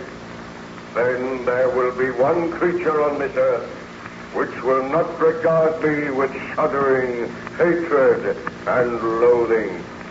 You look more hideous than ever. And when I think that I created you, I am filled with horror and remorse. I cannot make another in your likeness. Begone, foul fiend! Have a care, Frankenstein. You remember the threat I made to you? Unless you complete your work, unless you make me a companion, all those whom you love shall die at my hands. Standing there, framed in the window, you look more loathsome than anything I have ever seen. Those hands which I made have killed defenseless people. And they shall kill other defenseless people if you do not obey my orders. Tell me this. Have you slain anyone since last we spoke? I slew but one man. He laughed and jeered at me, hurled stones at me, turned the villagers against me. Then I seized his throat and choked the life from his body. You devil, you promised you would slay no more men. Have you the right to command me? Am I not your creator? Did you not swear to me that if I carried out your orders, there would be no further murders? Sometimes the desire comes upon me to kill. I cannot resist that desire, but proceed with your work, Frankenstein. I like to watch you. Go from here. I will not proceed with my work while you are here. Go, you loathsome visage. Oh, you fill me with horror and hatred. Very well, my master. I will go. But I will not be far away, and I hope that soon your work will be complete. I bid you farewell. We shall meet Again. Did the monster trouble you again that night, Baron Frankenstein? I did not see the monster again that night, but I sat in thought for many hours, realizing that my ghastly work was a great sin. Remembering the face of the monster as I had last seen it, wrinkled with ghastly malice and treachery, I was sitting there when dawn broke. My friend Saville came in and found me. As soon as he saw me, he said, "Victor, have you been here all night?" "I haven't." "Is your work complete?" "It is not complete, but I received a visit from the monster last night, and I know now that I cannot complete this work. I dare not make another fiend. I have not the right to do it." What did the monster say? Did he threaten you? "Yes. Do you not understand, Ernst, that if I create this female, there is no knowing that she will accept the monster as her mate? She might turn with disgust from him when she sees him amongst other men. She will also know and realize that he is hideous and deformed, and she may have the same murderous purposes. I dare not do it. I must not do it." My poor friend, how can I advise you? "Give me that iron bar. I feel that madness is upon me. I swear that I shall never complete this work. Give me that iron bar, Ernst." Here it is. What will you do with it? "You will see. I will destroy all traces of my work. Look, I smashed this lifeless form to atoms. Never will I resume these labors. As I smash this form, so do I defy the monster. I will find him. I will no longer fear his threats. I will destroy him just as I am destroying this work of mine. Look on me, Ernst." Victor, you are close to madness. Yes, close to madness. See now what I have done. The monster shall never have a mate. Perhaps you are wise. I know that I am wise, but I know that my first creation still lives, and when he learns of this, he will vow hatred and revenge. The monster. Oh, he approaches the window now. I still have the iron bar. I shall destroy him as I destroyed the form that was to be his mate. Oh, the loathsome creature stands outside the window. Look at him. Yes, look on me, Frankenstein. Look on your creation, then look on the work you have destroyed. And I am glad that I destroyed it. Do you dare to break your promise? I left Switzerland after you. I crept along the shores of the Rhine. I have dwelt many months in the heaths of England and among the deserts of Scotland. I have endured unutterable fatigue, cold, and hunger, and now you dare to destroy my hopes. Your threats cannot move me. They confirm in me the determination not to create a companion for you. Do you think that I, in cold blood, would set loose upon the earth another monster whose delight is in death and wretchedness? I will kill you. Careful, Victor. I do not fear him. I seize the iron bar from his grasp. Stand back, Frankenstein. Do you think you are to be happy while I grovel in the intensity of my wretchedness? I go now, Frankenstein. But we will meet again on the day that you are reunited with your wife. Remember that, Frankenstein. On the day that you are reunited with your wife, you and I will come face to face again. Ernst, will you not help me to kill the vile beast? We are helpless. He stands outside the window. He wrenched that iron bar from your grasp and bent it as if it were a stick of willow. He has gone now. Did you hear his threat? I am afraid. And you may well be afraid, Frankenstein. You have had your chance, and you let it slip by. Hear me, my creator. I am now your master. Leave this out at once. Did the dreadful monster carry out his threat, Baron Frankenstein? Ask me no more today, Captain. I recall that I almost swooned after the monster had left me, and I feel now that the monster is not far away. He is close to the ship. I seem to sense his presence. I shall place armed men on guard outside your cabin. Do not fear, Baron Frankenstein. If my men set eyes on the monster, they will kill him. I go to give those orders now.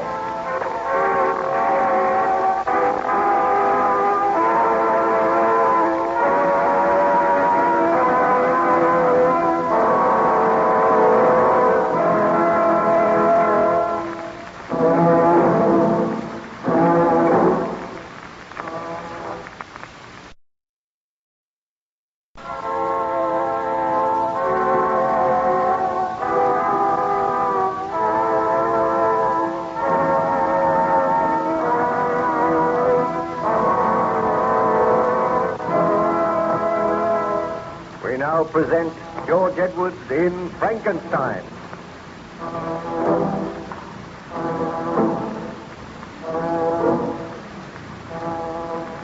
Aboard the good ship Voyager, Baron Frankenstein is confined to his cabin, recovering from the effects of hardship and exposure. During his convalescence, he tells the story of his tragic experiences to Captain Walton, the master of the vessel.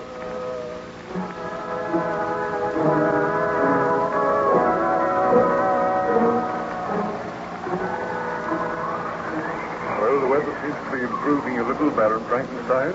For a wonder, it's not snowing. Perhaps the thaw is going to set in soon.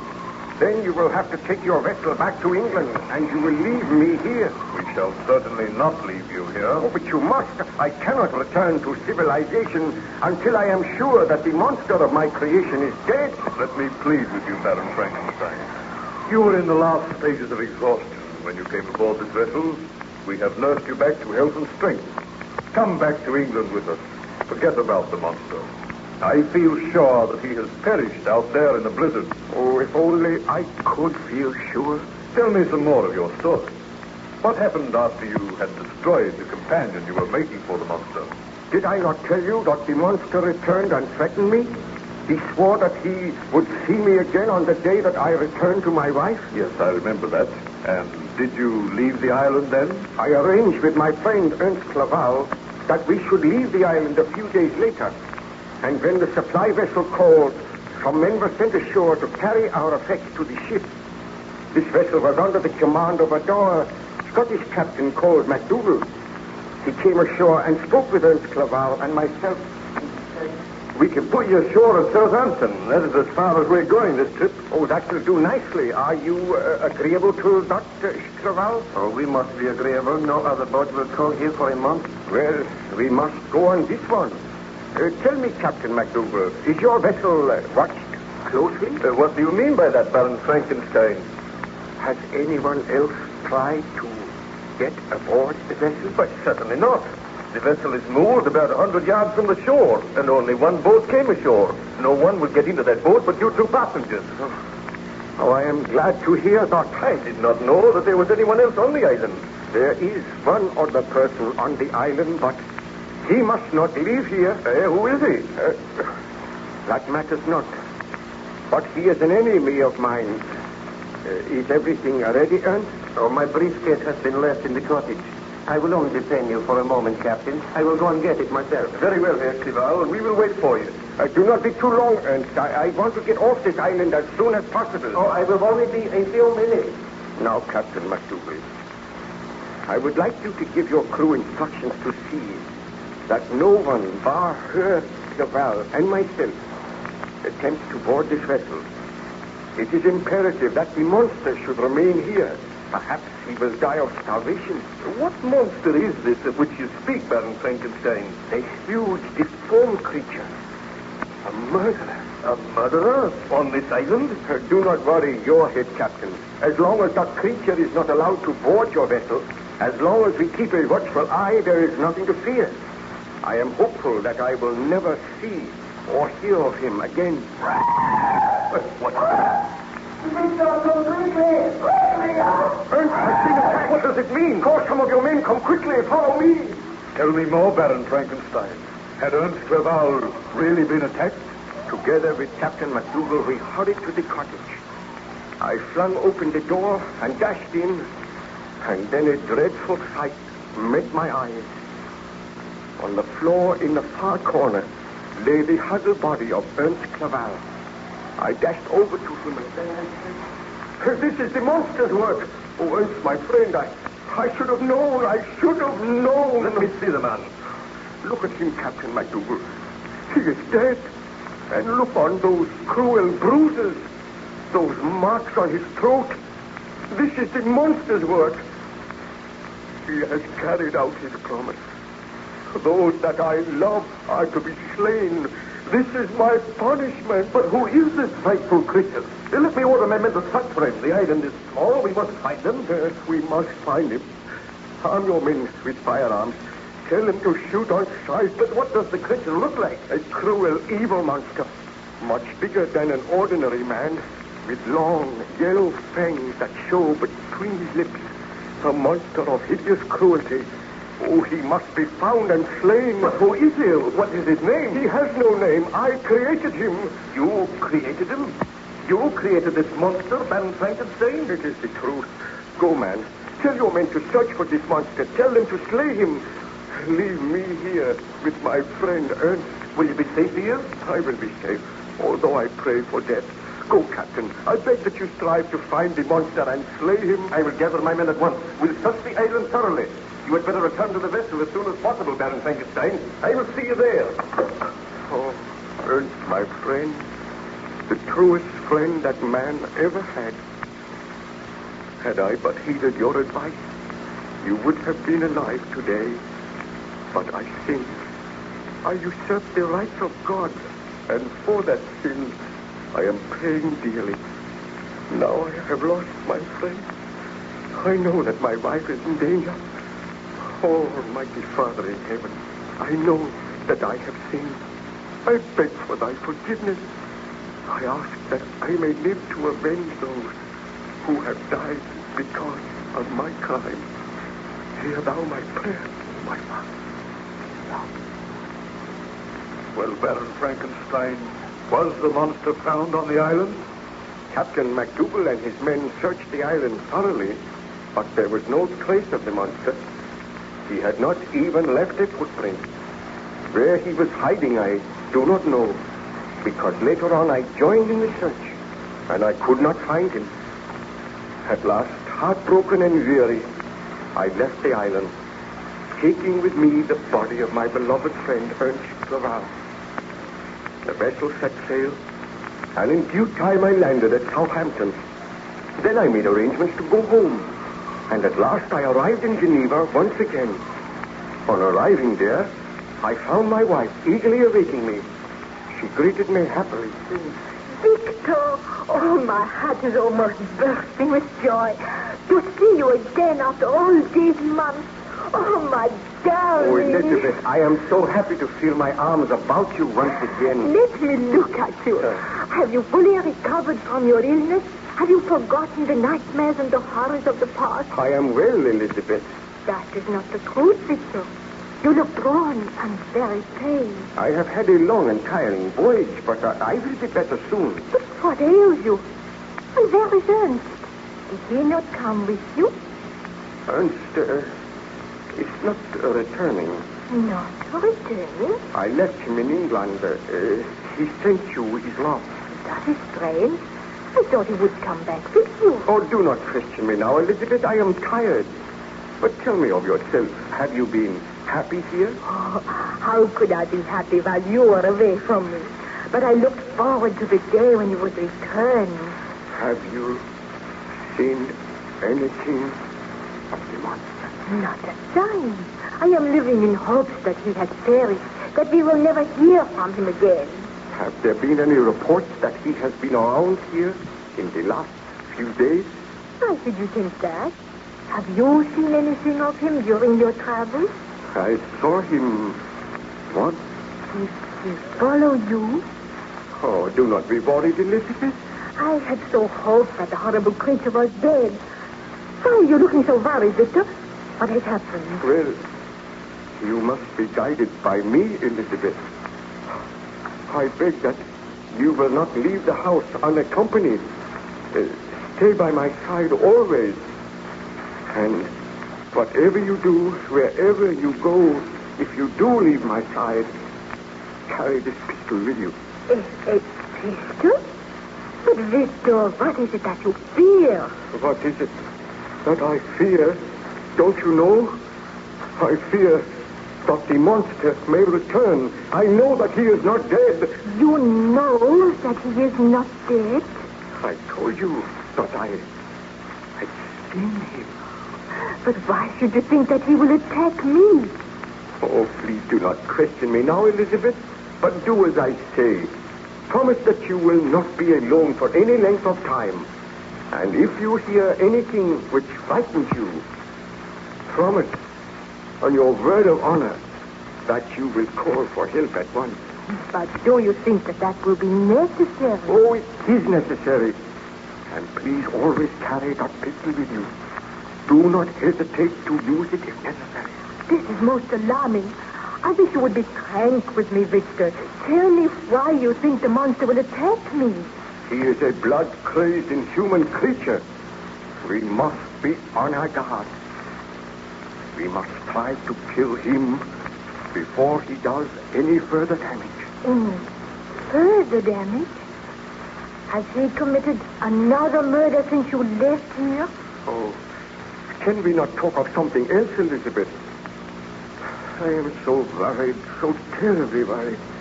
The mere mention of the monster upsets me. And I thought that this holiday would help you to recover, and you would come back well and strong. But you seem worse than ever. I have never seen you show such fear. Well, I cannot help it. Oh, but be of good heart, Elizabeth. While I am here, I shall protect you. And if the monster comes, I swear he shall die. Why should you think the monster will come? Well, he threatened to come on the day that you and I were reunited.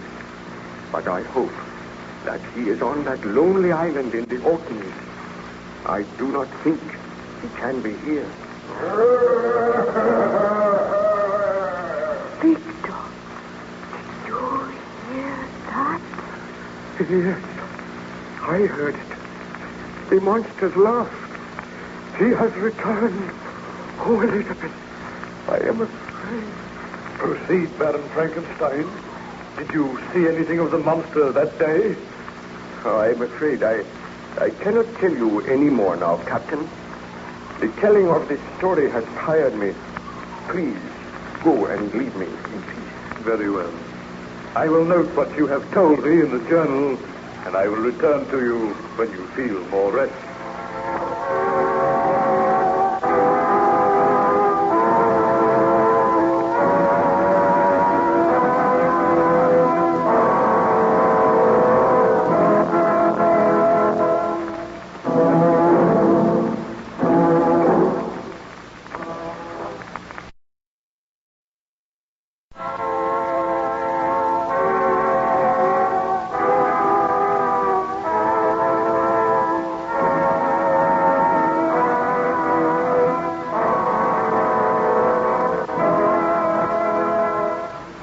Present George Edwards in Frankenstein.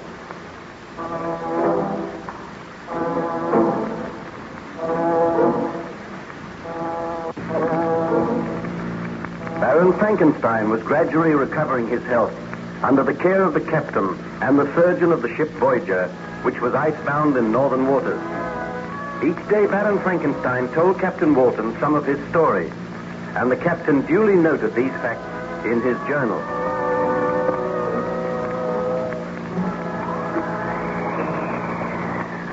Perhaps you would care to have another look through my journal, Baron Frankenstein. You may desire to make some further corrections. If you will leave your journal here, I will go through it, Captain Walton. On looking through the porthole, I notice that the weather is improving. Yes, it is noticeably warmer, too. I think the thaw will set in at any day. Then at last we can proceed on our journey to England. I trust you will be accompanying us, Baron. I doubt it. Strange that neither you nor your crew have seen any sign of the monster. Let us trust that the monster no longer lives. I must make sure before I return. I think that very soon I will be able to go up on deck. I am feeling so much better. The surgeon says that within a few days you may be able to go up on deck. Now, would you care to tell me some more of your story? Well, let me see your journal. I was telling you how I returned home to my wife. I was afraid to tell her of the death of Ernst Clerval, and I was terrified that the monster would keep his promise and appear on the day that I was reunited with Elizabeth. While we were talking, we suddenly heard a ghastly laugh, and I knew that the monster had kept his promise. Elizabeth clung to me in terror, and I said, Now, Elizabeth, you understand why I must guard you carefully. The monster has returned, and he has designs on your life. But I thought that he had promised never to take another human life. He did not keep his promise, nor did I keep mine. He is outside that door, Victor. What can we do? I will lock the door. We are safe in here. I am terrified. I have kept my promise, Frankenstein. You broke yours to me.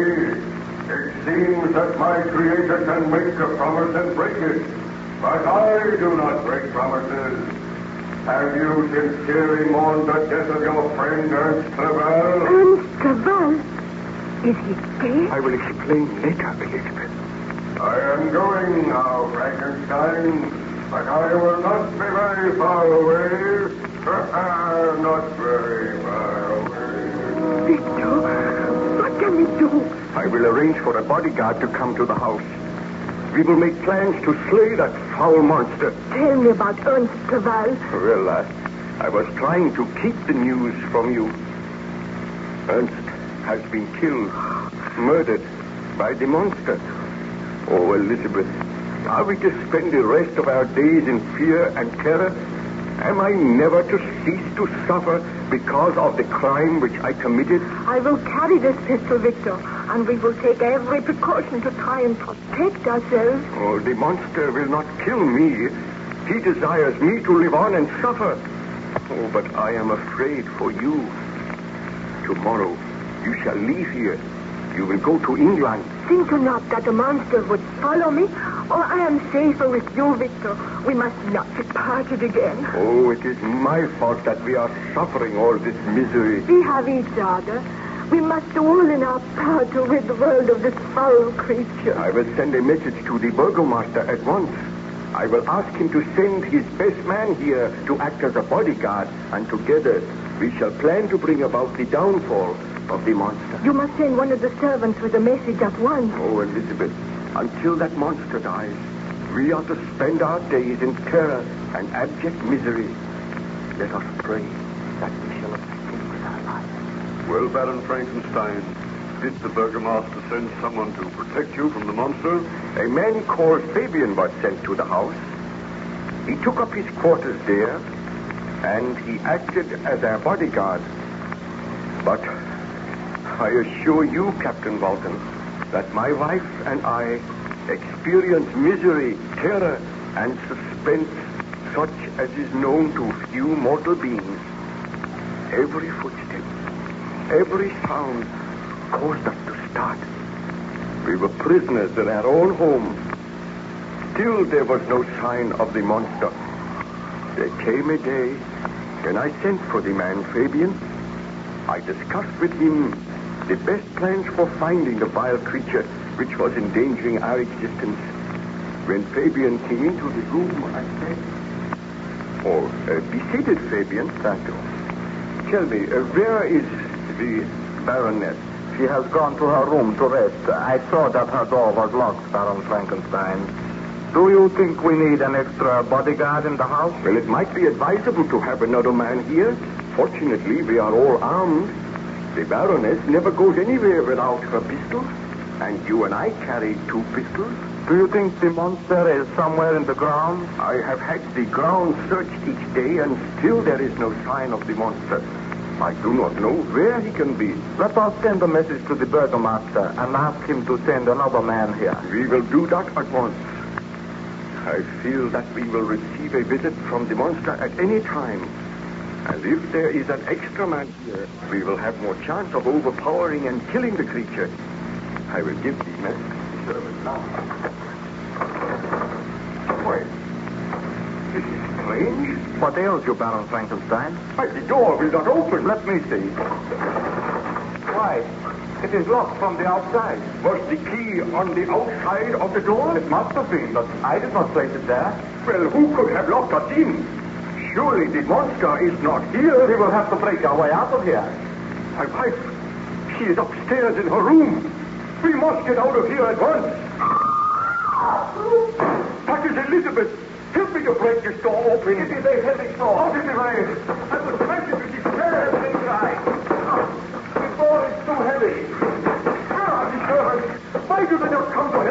Help! Come and open the door! A moment. I think I can break the panel with the corner of this small table. Stand clear, Baron. I must get out of here. My wife, I heard her scream, and I heard a shot. Hurry, baby. A moment. There. I have broken a panel. It is not big enough to go through yet. Break another panel. I am doing the best I can. Oh, there. Oh, let me go through. I will follow you. Oh. Look. There. At the foot of the stairs. The Baroness. Oh. Elizabeth, what has happened? Oh. Look at the marks on her throat. The Baroness is dead. Choked to death by the monster. He kept his promise. Oh, look. The pistol lies there by her side. She must have fired it to try to save herself. And we were too late. We were locked down in the library. I must go for help at once. Oh, we are helpless. No one can prevail against the brute which I created. He swore to kill my wife, and now he has kept his promise. Oh, Elizabeth. You are distressed in the telling of this story, Baron Frankenstein. Shall I leave you alone? I shudder now as I recall the horror of that moment. As the realization came to me that my beloved wife had been murdered, I felt as if I had murdered her myself. But I shall live to avenge her. The monster must die. What is that? Footstep that I know so well. The monster is here on the ship. Are you armed, Captain? I am not. We meet again, Frankenstein. And I can lock this door behind me. Why have you come here? I hoped that you were dead. You vile, murdering creature.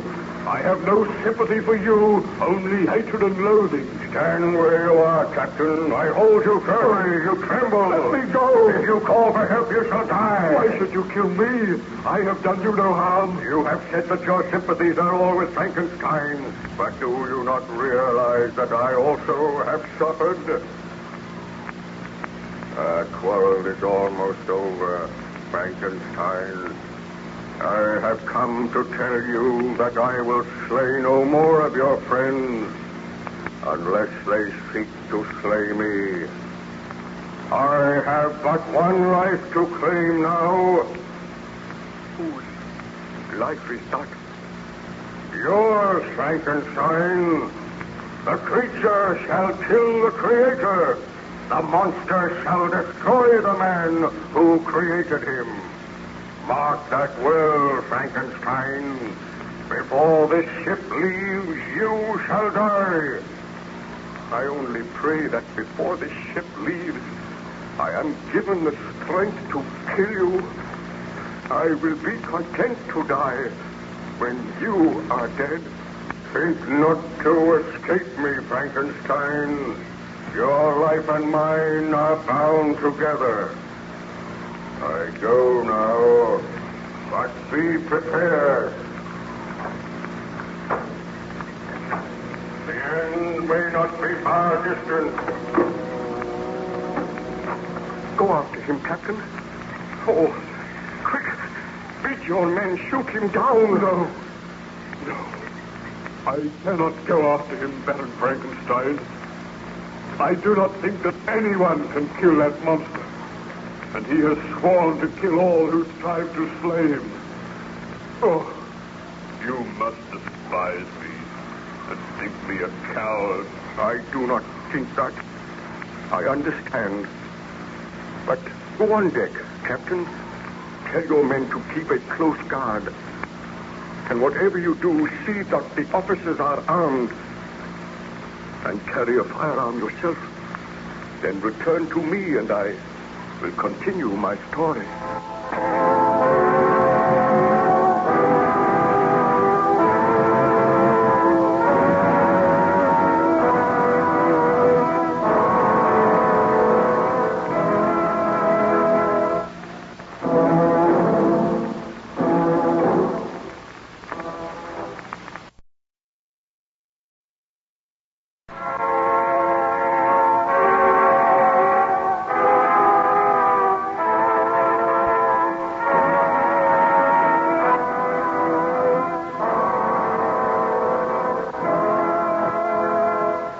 now present George Edwards in Frankenstein.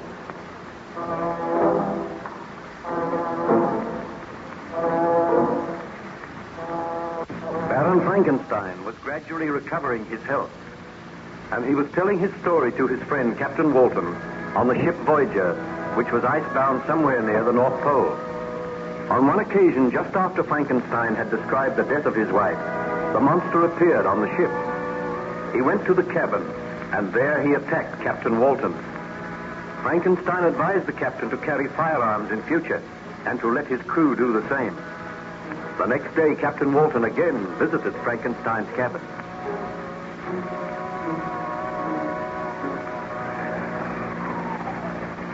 Well, Captain, what news? The ship is carefully guarded, Baron Frankenstein. We have seen no sign of the monster. He swore that he would return here to kill me. He cannot board this vessel now without being seen. I have placed men on guard all over the vessel. Oh, that monster is almost a devil.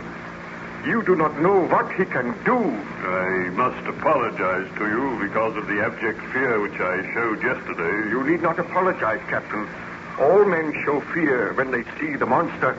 I am his creator, and I am afraid. Did you say that the monster is impervious to bullets? I did not say that. He has certainly been wounded twice, but he has recovered. He is so strong. Well, if we have another visit from him, it shall be his last. I swear that we shall kill him. I hope so. Do you feel you are able to tell me what happened after the death of your beloved wife? Well, the bodyguard Fabian and myself found my wife's body at the foot of the stairs. I picked the body up tenderly and bore it to another room while Fabian bent for assistance. I looked at the still form of my wife. Then I knelt down and prayed. I pray that I be granted life, so that I may destroy the monster which I created. Has not my punishment been enough? Have not others suffered because of my sin? When will my suffering cease? Oh, Elizabeth, my beloved wife, I will live to avenge you, and to avenge those who have died because of my evil work. I kept my promise, Frankenstein. What? You here? You cannot move. The creature is stronger than the creator. I hold you fast. Oh, so great is my hatred that it gives me strength. I shall free myself. I should kill you. Hear me, little man. I despise you. Let me go. Let me go. Let me go. Hear me. Did you not condemn me to a life without a mate, without a companion? Did you not create me and make me an object of hatred and contempt? Now all men are against you. They know that you created me. They know that you have brought misery to others. Therefore, you will become an object of hatred and contempt. You are now without a wife. I killed her. That is her still body lying on the bed. Suffer now as I have suffered, Frankenstein. Oh, if only I had the strength to kill you. You have not the strength. In your foolishness, you have made your creature stronger than yourself. My work is done now. I am leaving here. I cannot make you suffer more. I know that every man's hand will be against you, and you will be an outcast just as I am. Where are you going? Who knows? I shall wander the world. Mayhap I will find someone as hideous as myself. Someone who will be a companion to me. Wherever you go, I shall follow you. If it be to the ends of the earth, I will not be content to rest until I have destroyed you. Have a care that I do not destroy you. I could do it now. Feel you, my fingers about your throat. All right.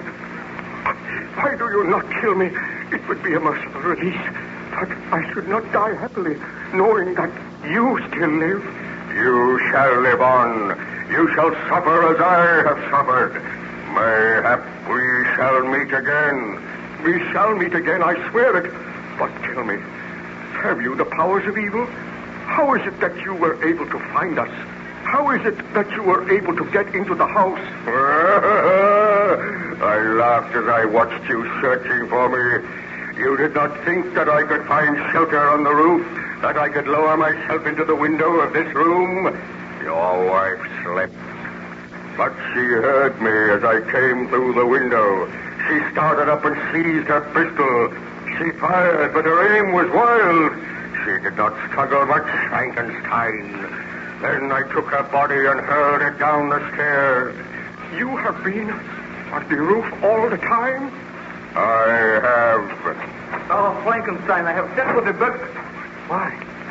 The monster! Shoot him! You shall not kill me!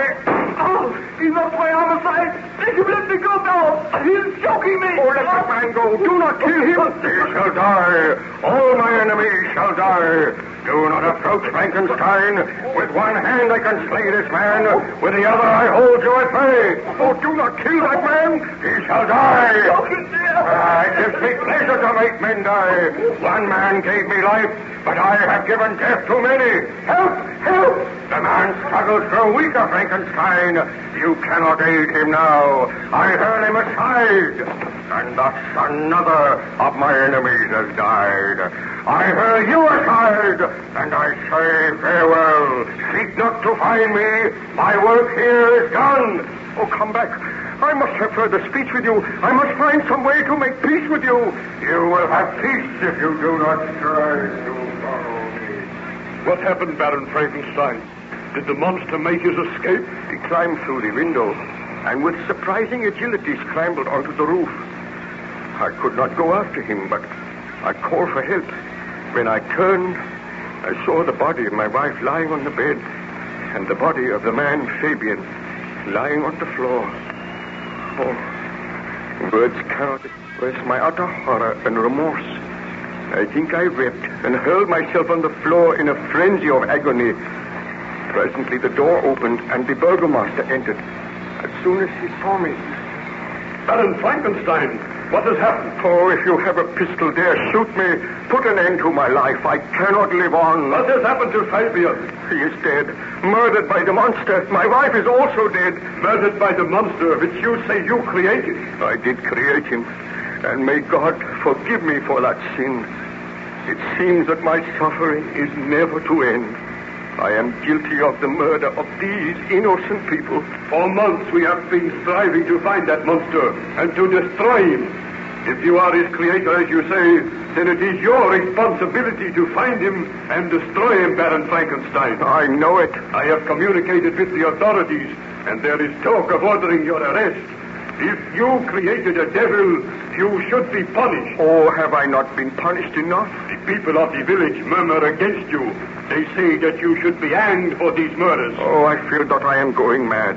I know that I turned this murderer loose upon society, that while he lives there may be other murders. Therefore I swear a sacred oath that while there is breath in my body, while I live I shall devote my life to tracking him down. We feel that if you remain here, the monster will remain, that other lives will be in danger. So all men are against me.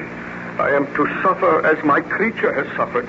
I am to know what it is to be a fugitive, an object of hatred and scorn. It seems that his revenge is indeed complete. I advise you, for your own sake, to leave here today. I will leave very soon. Spare me a few minutes so that I may pray beside the body of my beloved wife. Then will my journey commence. Where it will take me, I know not. But if it be to the end of the earth, I will find him and destroy him. Oh, would that I destroyed him before I gave him life. So be it, Baron Frankenstein. I will see that you are not molested before you leave the village. Oh, await me downstairs. I will join you in a few minutes. So, Baron Frankenstein, you were forced to leave your native village. Yes. When I left my home, my first act was to try and find some clue by which I might trace the steps of my fiendish enemy. I wandered to the cemetery, and I prayed a while by the grave of the child William. Then I heard a sound behind me. I looked up, and it was the monster watching me. He did not speak, but fled away, and I pursued him, only to lose him. But he left a trail of death and disaster wherever he went, and for many months the ceaseless pursuit went on. Sometimes I would almost come up with him. Once, when I was traveling by night, the broad disk of the moon arose, and it shone upon a huge, ghastly, distorted shape which fled before me with more than mortal speed. I went to the coast, and by a strange chance, I saw the fiend hide himself in a vessel bound for the Black Sea. I booked my passage in the same ship, but he escaped, I know not how. I traveled to the wilds of Tartary and Russia, and once I came upon a peasant's home in the wilds of Tartary. I saw the peasant standing outside his cottage. He was wringing his hands in terror, and he said, "I have seen the devil himself, a strange, horrid fiend." Tell me, my friend, what have you seen? The devil himself, I tell you, sir. A huge, shambling creature with a countenance more hideous than I have ever seen. He forced his way into my cottage, took all my food, ate it himself, and placed his cold, clammy hands upon my throat. I screamed in mortal agony. Then he withdrew his hands and laughed, the most ghastly laugh that I have ever heard. Tell me, where did this creature go? I know not. He went out of my cottage, and I was afraid to follow him. Here, take the silver to compensate you for anything which the monster stole from you. I must be close to him. I fear my search will soon end. Oh, that laugh again.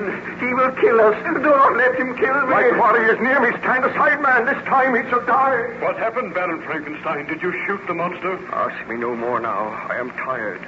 Later on, I will tell you what happened on that fateful day.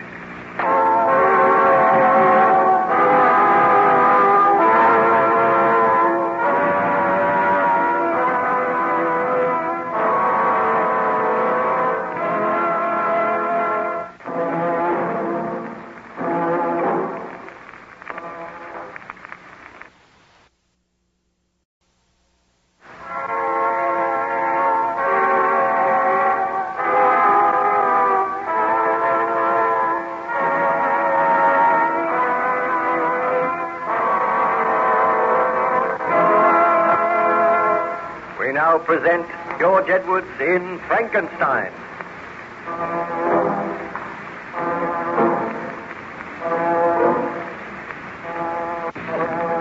Baron Frankenstein described his amazing adventures to Captain Walton of the ship Voyager. The Voyager had been icebound for many months, but the thaw was setting in, and the vessel was commencing to drift southwards. Captain Walton brought this good news to the Baron.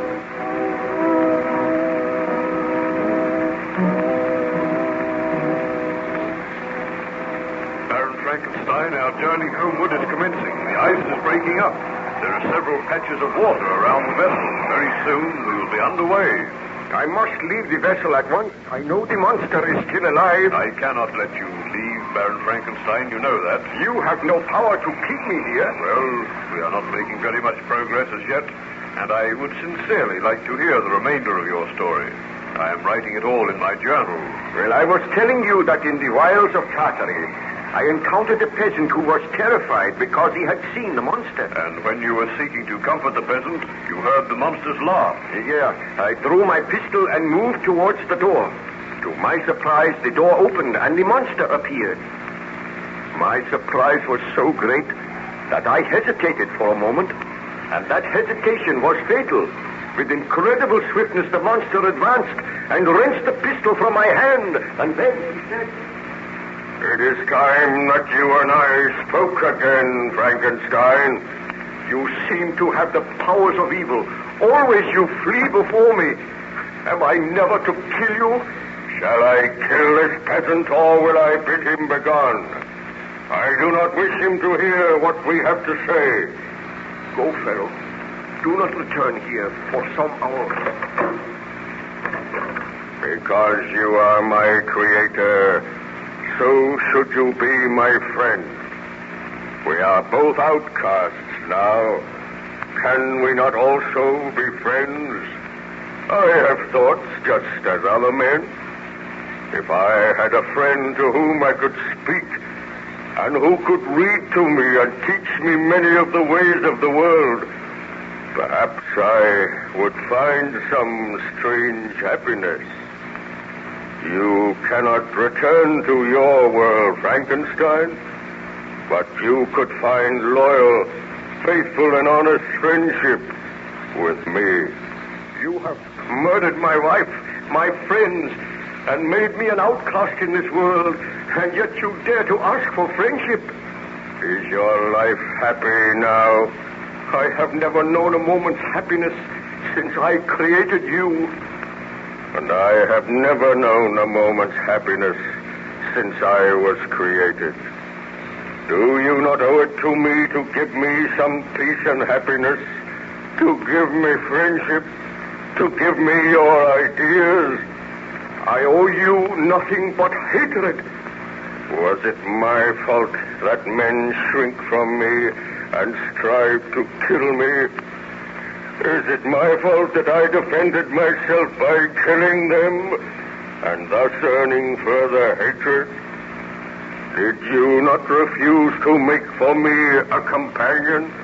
I could not bring myself to do it. And because of that, my rage knew no bounds, and I slew all whom you held dear. Now it is over. We are both outcasts, objects of hatred, scorn, and loathing. Let there be friendship between us, Frankenstein. I have sworn that I will never rest until I destroy that which I created. Mayhap I am to blame for many of the sufferings which you have endured, but the sin was mine. I created you. Now it is my solemn and holy duty to destroy you. And it is in my power to destroy my creator. You may destroy me. I will. But not until you have experienced further suffering. You must pursue me. You must live the same lonely life as I live. And perhaps I will receive a strange pleasure knowing that I have made my Creator suffer. And perhaps I am receiving a strange pleasure knowing that you are paying for your sins, knowing that all men are still against you and will always be against you. But I admit the crime was mine in giving life to you. And my only purpose in living now is to end that life. Mayhap you will never end it. Farewell once again, my master. I offered you my friendship. I offered to live at peace with you, and you refused. Why should a man hate that which he has created? That is one of the things I will never understand. Farewell, Frankenstein, until the next time. Did you pursue the monster that day, Baron Frankenstein? Well, he made his escape with incredible swiftness, and I set off after him. The search went on for many months, and the monster seemed to take pleasure in leading me on. Sometimes, indeed, he left marks in writing on the barks of trees or cut in stone that guided me and instigated my fury. I pursued my journey to the northward. The snow thickened, and the cold increased in a degree almost too severe to support. On and on we tramped, and occasionally I was rewarded by a glimpse of my deadly enemy. I realized that I was being led towards the frozen wastes of the north, and I procured sledge and dogs, traveling across the icy wastes and occasionally finding clues of the inhuman devil which I had created. Then I lost him, and for a while I despaired of my own life. My dogs died. I wandered through the snow and the blizzard, gradually finding my way to this ship, where you gave me your kindness and hospitality, Captain Walton. A strange and dreadfully tragic story, Baron Frankenstein. The story is not over yet. You know now why I cannot return to England with you. There is no place for me in the haunts of men. I must kill the monster, and then I will be content to die. Who is there? Mr. Boyd, sir. The vessel is beginning to drift. The ice is breaking more rapidly now, Captain. I think you had better come up on deck. Very well, I shall come up now. I must leave the vessel. Make arrangements for me to be put ashore, Captain. You cannot leave the vessel, Baron Frankenstein. That would be madness. I must. You realize that I cannot let that monster roam about killing people at will? You must excuse me for a moment. You will be safe here in your cabin. You are not yet strong enough to leave your bunk. I will return and discuss the matter with you later. Come, Mr. Boyd.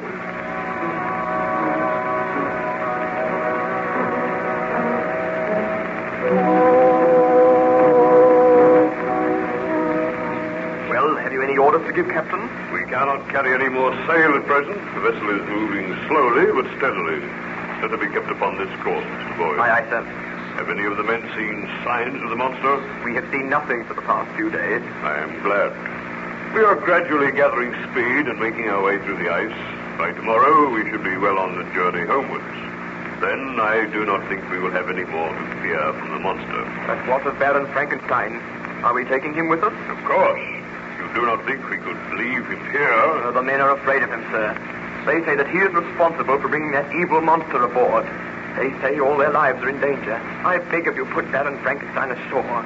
He will be an evil influence during the voyage. I am the commander of this vessel, Mr. Boyd. Baron Frankenstein is my friend. The men have been inactive all the while the ship has been icebound. They're ready for any mischief, and they've been grumbling lately. Well, we have started our homeward journey now. They fear that Baron Frankenstein, and they fear this monster. They say that the Baron must be put ashore. And I refuse. You do not know Baron Frankenstein's story as I know it. That man has suffered. Admittedly, it was through his own sin. But he could not have realized what misery he was to bring into the world and into his own life. He has suffered enough, and I say that he is to stay aboard this ship until we reach England. If anyone attempts to harm him, they will answer to me. But what if that monster comes aboard? What if it means loss of life? All the officers are armed. If the monster comes aboard, we will shoot. It would be easy for the monster to come aboard. There is ice all around the ship. There is water on one side of the ship. We can watch the icebound side. And what if the crew mutiny? If the crew mutiny, they will be dealt with. Gather them here, and I will address them. All hands on deck! Let the officers stand with me, Mr. Boyd. So far, this voyage has been a success, and it will not be marred by any signs of mutiny on the part of the crew. I was only trying to do my duty in telling you what the men felt, sir. I am aware of that, and I am going to deal with the men. I assume I have the loyalty of the officers. We will obey you, sir, but we are afraid of this monster. If you will remember, he once attacked me. I do remember that. All hands on deck now, sir. Men, it has been reported to me that some of you are showing signs of discontent. For the greater part of this voyage, you have all given me your loyalty, and you have assisted me to make the journey a success. I ask you now not to mar that voyage by any murmurs of mutiny. I am told that some of you are afraid of my friend and guest, Baron Frankenstein. There is no need for you to fear him. He is a gentleman who has suffered. I know his story, and I feel deeply for him. As regards the strange monster which has sometimes come aboard this vessel, I can assure you that all the officers are armed, and if he comes aboard, they will shoot. Attempt to mutiny and disobey my orders, then you will meet with the punishment that is given to mutineers. Now trust in me, men.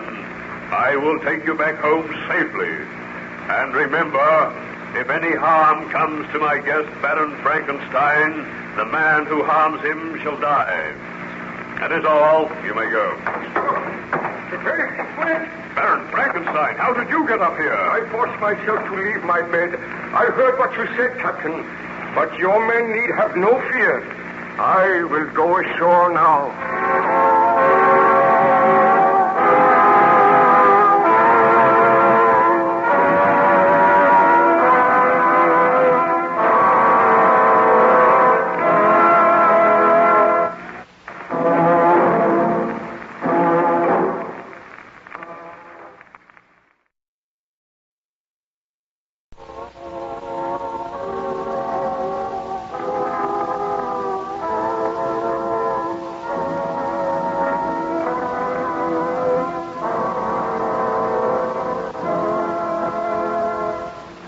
Present George Edwards in Frankenstein.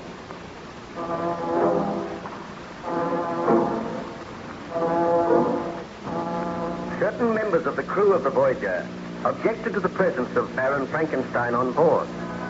But Captain Walton addressed his crew and informed them that the Baron was his guest. Then, to the surprise of everyone, Baron Frankenstein tottered up onto deck. He was weak and ill. and he supported himself with difficulty. He informed Captain Walton that he intended to leave the ship immediately.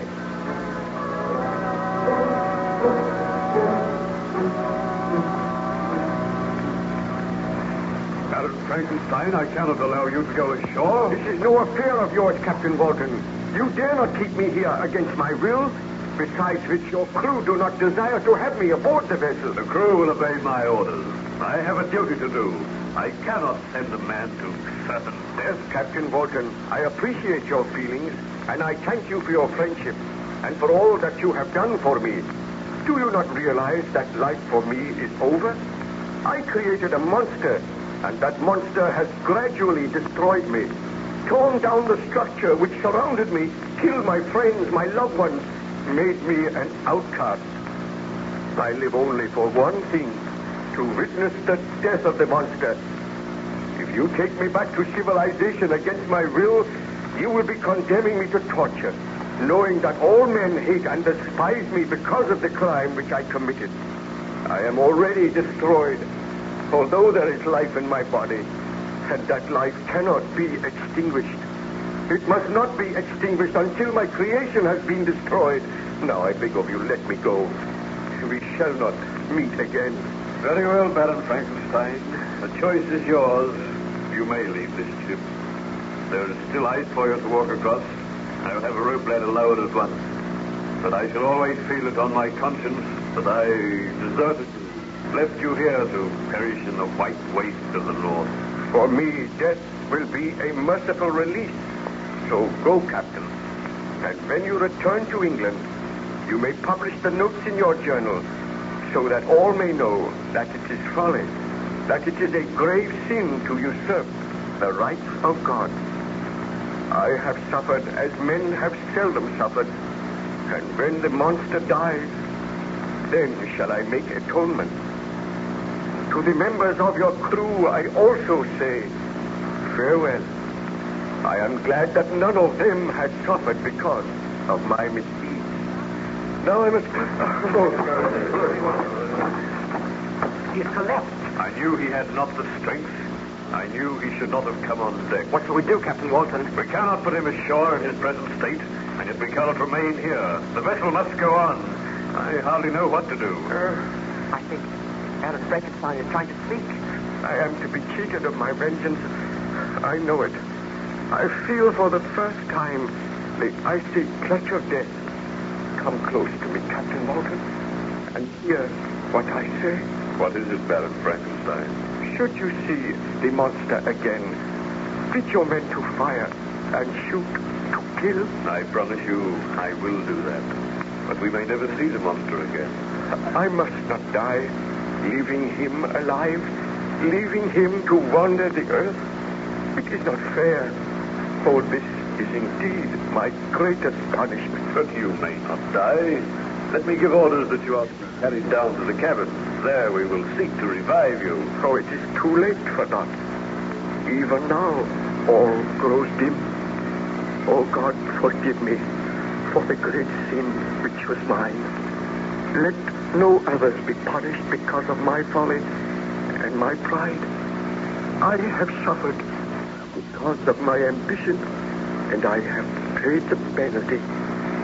I go now to join my beloved Elizabeth, my friends, and I beg thy forgiveness.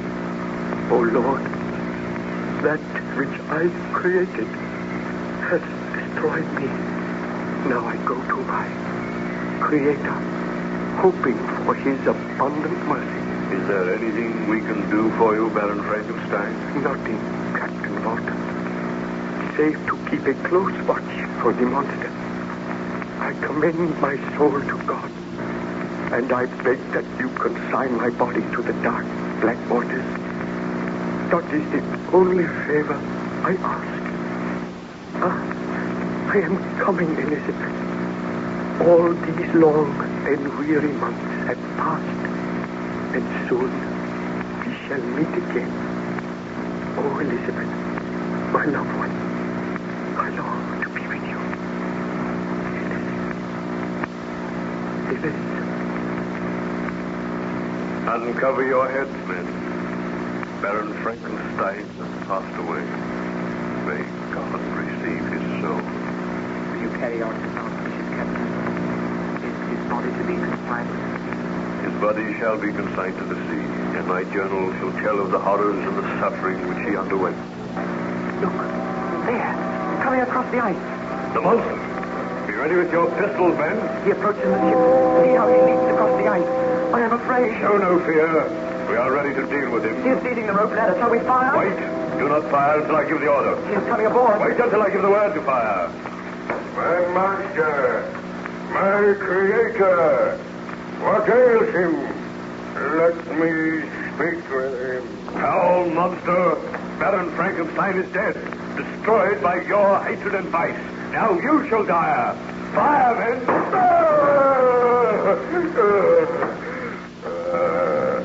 You would destroy me. The blood pours from my wounds. But I still have life. Let me look on the body of Frankenstein. Shall we fire again, Captain? No, wait. Frankenstein, you are dead. Victim of my hatred. Victim of your own selfishness.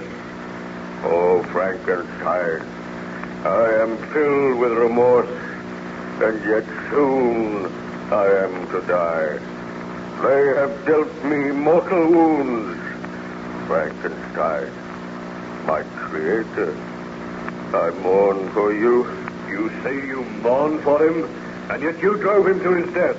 Your diabolical vengeance destroyed your creator. Think you that I do not deserve your sympathy? I swear that after the murder of Clerval, I was heartbroken and overcome. I pitied Frankenstein and hated myself, but I discovered that he still sought for happiness, while I, his creature, could live on in misery and loneliness. Men have forced me to murder. Loneliness has made me bitter, and now he who gave me life is dead. I swear I was not born to hate, but men turned from me, and my creator would not aid me. He offered you death. Does any man seek death while he may yet find happiness in life? Frankenstein welcomed death. He sought only to live so that he might destroy you. There lies my creator, white and cold and dead. You hate me.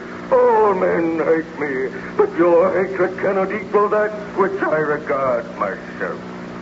I once sought the friendship of Frankenstein. Should there not be friendship between the creator and his creature? But because he is dead, so shall I die. Bid your men not to fire on me again. You can see that I am mortally wounded. Tell me, what was Frankenstein's last wish? His last wish was that his remains should be consigned to the sea. His last wish shall be carried out, and I shall carry it out. Look you over the side of the vessel. See you not that deep black pool of water? That shall be the grave of Frankenstein and his creature.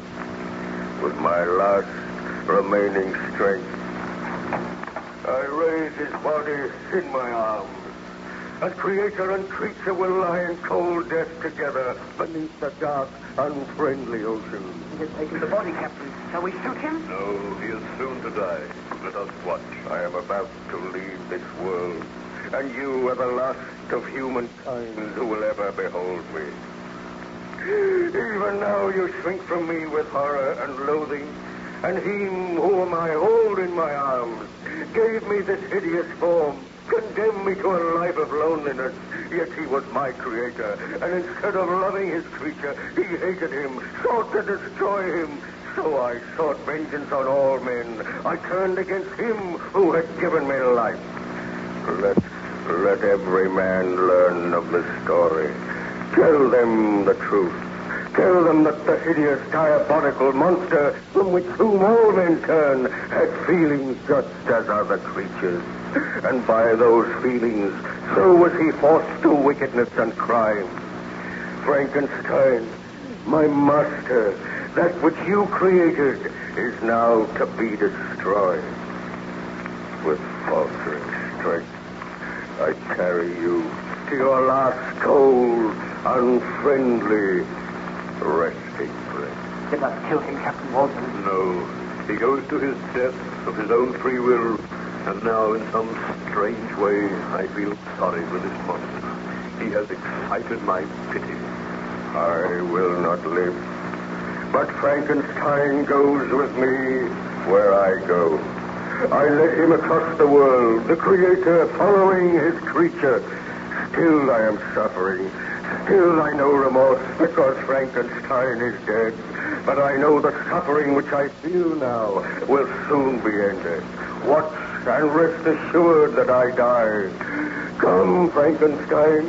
I hold your cold body fast. As I destroyed you, thus will I destroy myself. Nevermore will man learn the secret of how to create man. Farewell, all mankind. Frankenstein and his creature now vanish forever from mortal ken. I have barely the strength to climb over the rail, bearing my burden, but I must die. We go now, Frankenstein, to know only peace and blissful freedom from suffering. Look on us, Captain. Let your men look on us. No other shall ever behold us. I go now with my Creator.